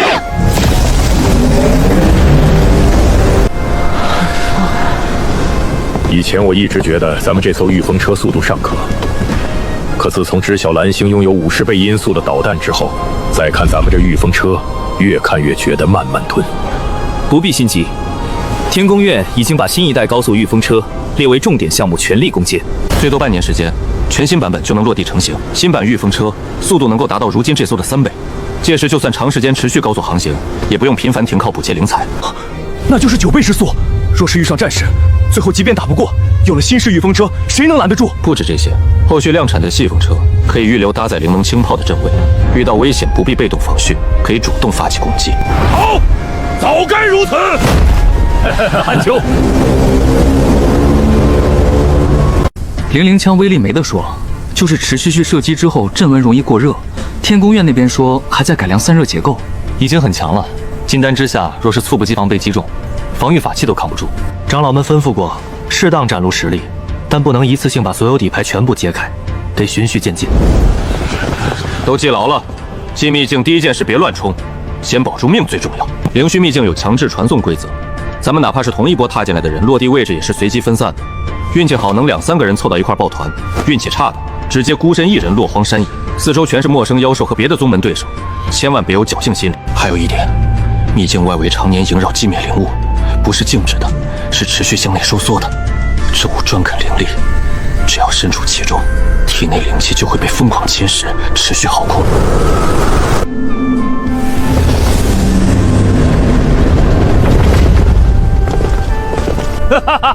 真是好大的威风！一届区第一阶弟子的秘境大比，天眼宗直接出动4位元婴领队。沈若水是胆子变小了，还是太过看重这一届比试？封山太久，宗门众人憋得无聊，趁着大比的机会出来走走，见见各路老熟人，谈不上什么威风不威风。李煜，我的好侄儿，数十年不见，你还认得本座吗？前辈说笑了，晚辈自幼在天眼宗修行长大，从未踏足黑煞师地界，不曾识得前辈。好一个不曾识得！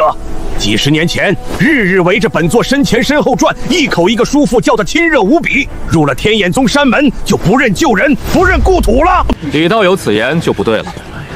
李师侄年少懵懂之时，便入我天眼宗修行，他忠于栽培自身的宗门，何错之有？说起来，我还要多谢李道友大度。风雷双翼灵根，万年难遇的顶级天才，黑煞宗居然甘愿拱手相让，换作是我，可绝对没有这般舍得放手的胸襟和气度。李老怪这般大方，下次黑煞宗再出顶级天才，尽管送来我们道玄宗。时辰已到， 20载一届16宗大比正式开启，各宗带队元婴合力开启秘境通道。秘境通道成型，各宗弟子依次入秘境，2日后全员撤出，逾期滞留者生死自负。诸位弟子入秘境，记住我们今日所言，拿出天眼宗新生之势，拿出我们的大道心机。谨遵长老法旨。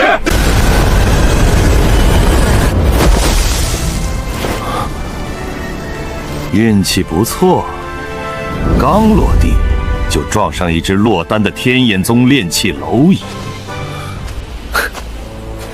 你一个小小的炼气9层，撞见我筑基修士，不躲不逃也就罢了，居然还敢笑！你在笑什么？我为什么笑？当然是笑你幅员浅薄，进入秘境不去找机缘，偏偏撞上我。看来今天你的结束在此。一个区区炼气9层的蝼蚁也敢跟我谈结束？现在的天眼宗的人是疯了吗？谁给你的勇气？你不懂，如今的修仙界，暗地里早就变天了。不知死活！不可能！正常炼气修士，我随便一道灵力就能碾压击溃。你不仅一剑劈断我的法器，灵力对冲居然还能跟我五五开。因为时代变了。不对，这根本不合常理。哪怕是天灵根都做不到这种跨界战力。你到底修炼了什么邪术？你身上到底藏了什么秘密？宗门内部演练师兄弟彼此留手，根本打不出真正的生死搏杀感。今天不一样，对面招招要命，才够痛快。什么叫音乐战神？这就是。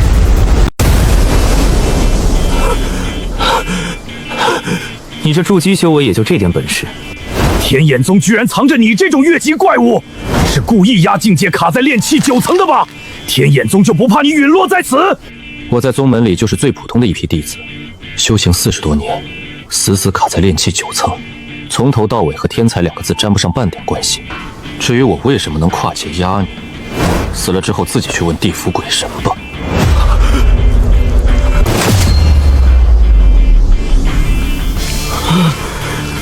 必须立刻逃，不跑下一秒必死无疑。这家伙的危机感很强，可再能躲，也躲不过一直被追杀。吴京，吴兄，你堂堂筑基修士，怎么搞得这般狼狈逃窜？难不成遇上秘境顶尖妖兽了？别打了，快逃，赶紧逃！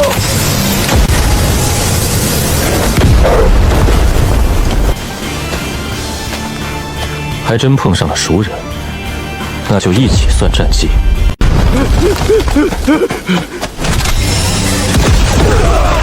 这不是炼气，天眼宗到底造出了什么怪物？16宗大比没有情面可挖，除了自家同门，其余宗门都是敌人。远处那东西太恐怖，绝不能暴露位置。搞住，只要搞到秘境结束，就算赢。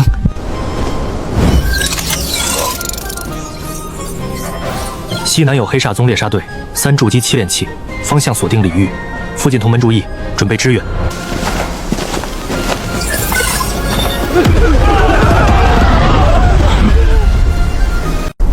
长老，怪物！天眼宗的人全是怪物！梁峰，你是我幽冥道顶尖真传，筑基后期修为，入秘境仅仅半个时辰。到底遭遇了什么绝境，逼得你动用唯一一次的破空保命符逃出来？长老，弟子入秘境之后，第一时间集结了魔道同盟的同门2名筑基修士，7位精锐炼器，整整10人小队。可我们赶路途中，刚好碰见了5名天眼宗弟子，清一色的炼气修为。没想到什么？你快说，磨磨蹭蹭做什么？那5个天眼宗炼气修士爆发出来的战力，居然完全不弱筑基修士，个个都有跨界搏杀的实力。闻所未闻，有史以来从未见过这般离谱的事。天眼宗封山到底偷偷搞出了什么名堂？不可能！炼气战力对标筑基，还一次性5个人，这是在讲梦话。他们不是一个天才，他们每一个都是天眼宗。你们到底藏了什么鬼冒道？到底搞了什么诡异手段？炼气修士搏杀筑基修士，还有那种无声无息瞬杀筑基的新式诡异法器，你们天眼门藏的可真够深的。我问你们，这5人能跨劫战筑基，是不是意味着你们天眼宗所有炼气弟子全员都具备跨劫战力？这代表你们天眼宗掌握了系统性、可复制的跨界作战手段，能批量造出越级修士。跨界作战的门道我们确实有，但算不上什么邪门鬼术，也没有多玄奥。诸位都清楚，天阴门以阴律入道，能让人静心顾道，也有极少增幅战力的妙音，能让人短暂跨劫搏杀。这一点，诸位没人否认吧？我宗门顶级神曲确实可助修士破境悟道，短时增幅战力。天赋契合者的确能越阶一战，只是适配者万中无一，根本无法普及。莫非贵宗弟子全员跨阶，依靠的便是类似的阴律之道？没错。荒谬至极！谁不知道音律增幅的局限？每一首悟道神曲适配道心极其苛刻，顶多造就个别特例，怎么可能让你们天眼宗所有参赛炼气弟子全部匹配专属战曲，全员跨阶？你看你又急了。倘若我说我天眼宗掌握的战道乐曲数量足够多，适配性足够广呢？乐曲多到足以覆盖所有修行道心，足以让我宗200名参赛弟子人人都能找到一首完美契合自身修行、适配自身战斗节奏的专属战曲呢。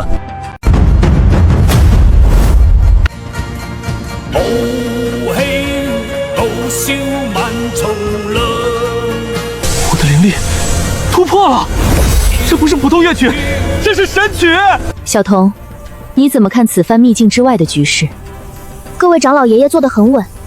魔道6宗本来因为弟子大量陨落，满心敌意；正道和中立宗派也因为我们能批量跨阶增强战力，心生警惕。若是我们直接拿出灵能枪械、灵能无人机这些他们完全看不懂的东西，所有人都会陷入未知恐惧。到时候16宗大概率会抱团敌视我们。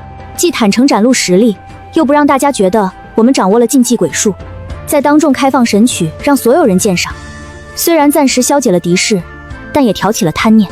接下来他们会疯狂想要获取这些战道音律，而师父你肯定会给他们，因为师父你清楚，宗门未来的核心根本从来不是那些战曲，而是不断迭代的天宫院技术，普及全民的山下学堂体系。难得你小小年纪便能看透这一层布局，眼光很不错。师父，我好歹是完整读过9年义务教育的，我们学校的老师都说，完整接受过系统化通识教育的人，扔到古旧落后的时代里，基本都够得上王侯将相的格局。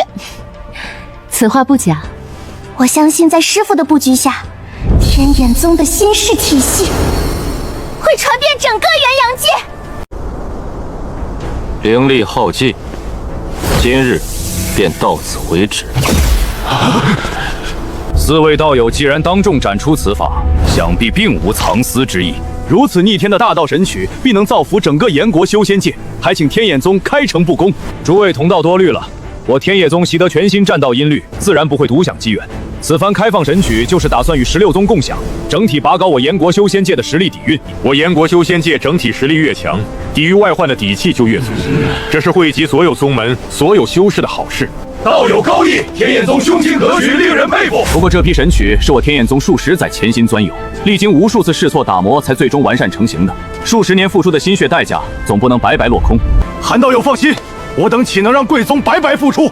诸位道友，不如我们以灵石作价，按区收干。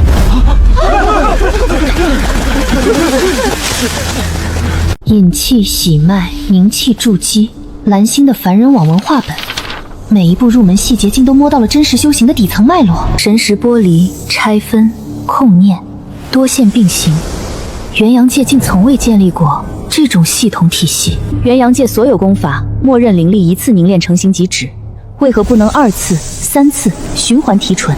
通了，不用换传承，只要多一套循环提纯思路，所有修士的灵力根基都能再上一个台阶。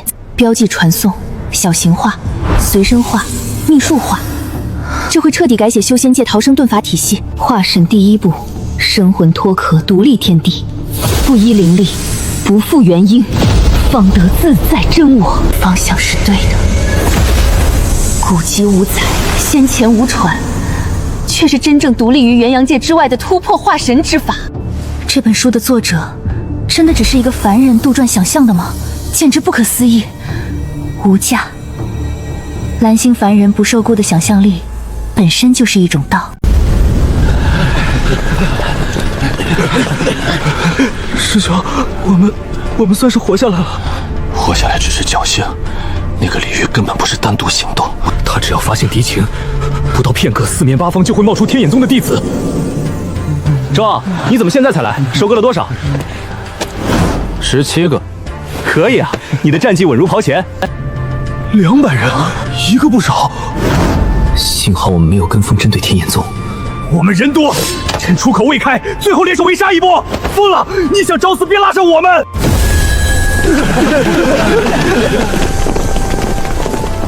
本届秘境大比，天眼宗弟子全部归队。几位，本届秘境大比，我六宗损失过半精锐，你们天眼宗难道不该给我们一个交代？李道友这话讲的就没道理了。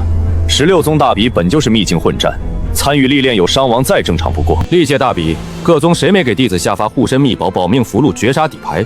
只不过一届，我天眼宗弟子的底牌刚好比各家强了一点点而已。技不如人，落败殒命，怪得了谁？强一点点。那锁定必杀的诡异圆筒法器，还有那无视距离、实时互通的传讯焰器，是元阳界100万年来从未出现过的东西。今日必须给所有宗门一个说法。诸位何必把凡人看得那般低？亿万众生的智慧洪流，凭什么不如宗门修士？天眼宗诸多心事大道，皆源自凡人百态，吸纳凡人无尽脑洞生活智慧，反哺修士大道。大哥，就是这家。这条街牢牌的纸质小说书店，全城最全的网文租书铺，没有之一。我没事的时候没少往这里跑。那时候智能手机还没彻底普及，看小说全靠实体纸质书，网上更新太慢，盗版杂乱，大家都爱来店里租成套的完结网文。玄幻、仙侠、都市、修仙这些什么类型都有，库存堆得满满当当。当年整条街就属这家店最火爆。柳道有一席话，堪称振聋发聩。想我道玄宗立宗之初，本就以教化苍生为立宗根本，代代传可岁月流转。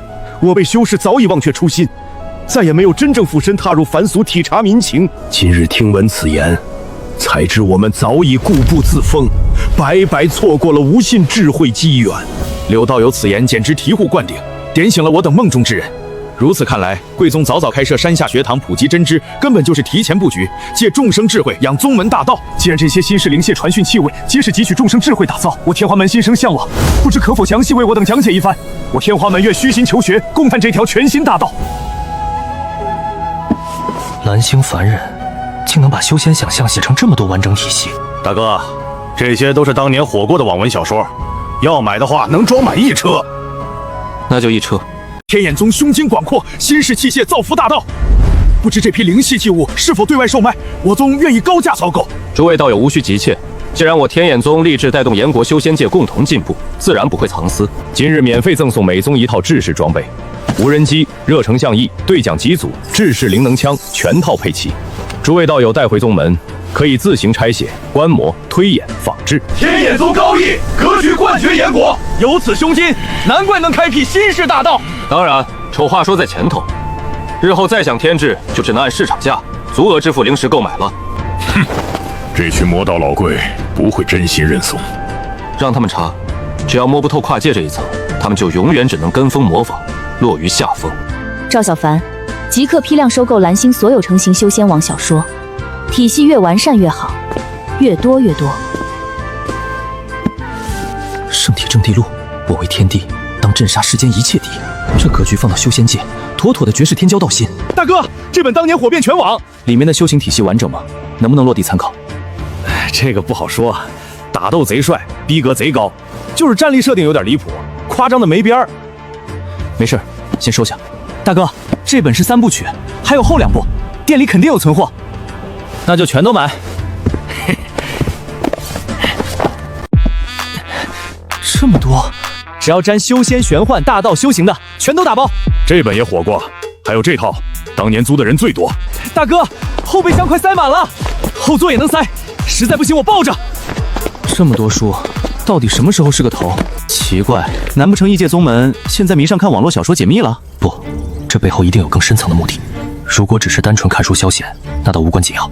怕就怕，他们是真的能看懂，真的能从这些网文里悟出什么东西。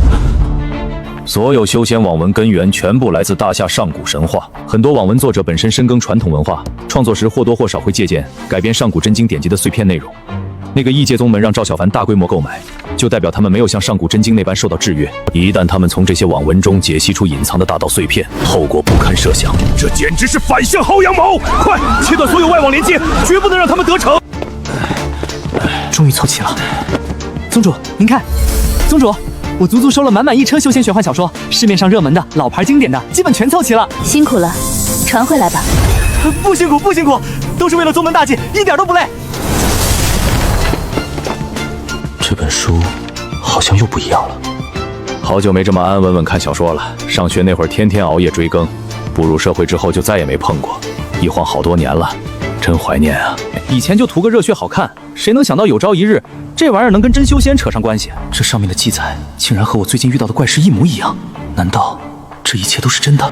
忘前，你快看，10多年前你随手写的框架网文，现在正被修仙者捧着研读，不知道他能不能看出什么？应该看不出什么东西吧？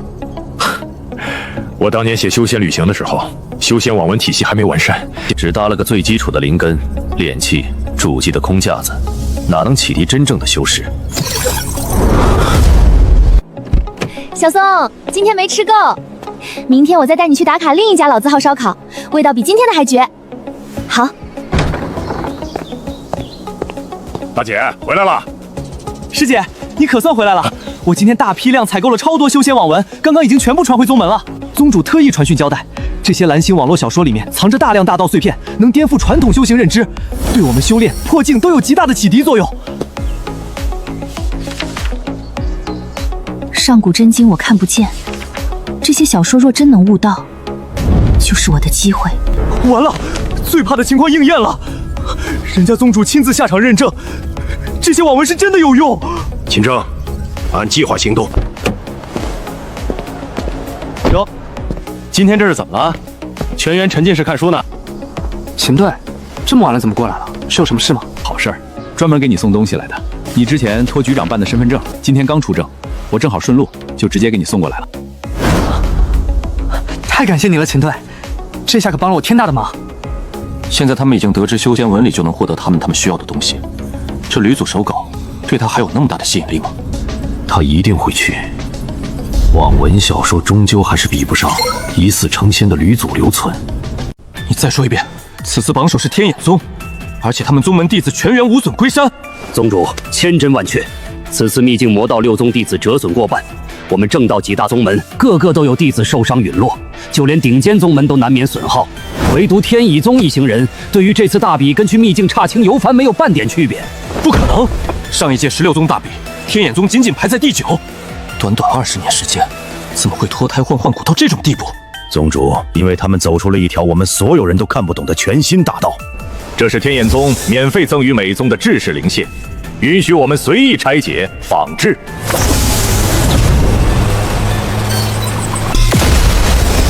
太离谱了！这既不是传统法器的灵力震荡，也不是公主术法的蛮力轰击，是纯粹的灵力柱定向击穿。不止灵械，天眼宗柳元基长老当众奏响战道神曲，牵动全场所有元婴长老的道心。柳元基长老当时还说了一句话：亿万众生的智慧洪流，凭什么不如宗门修士？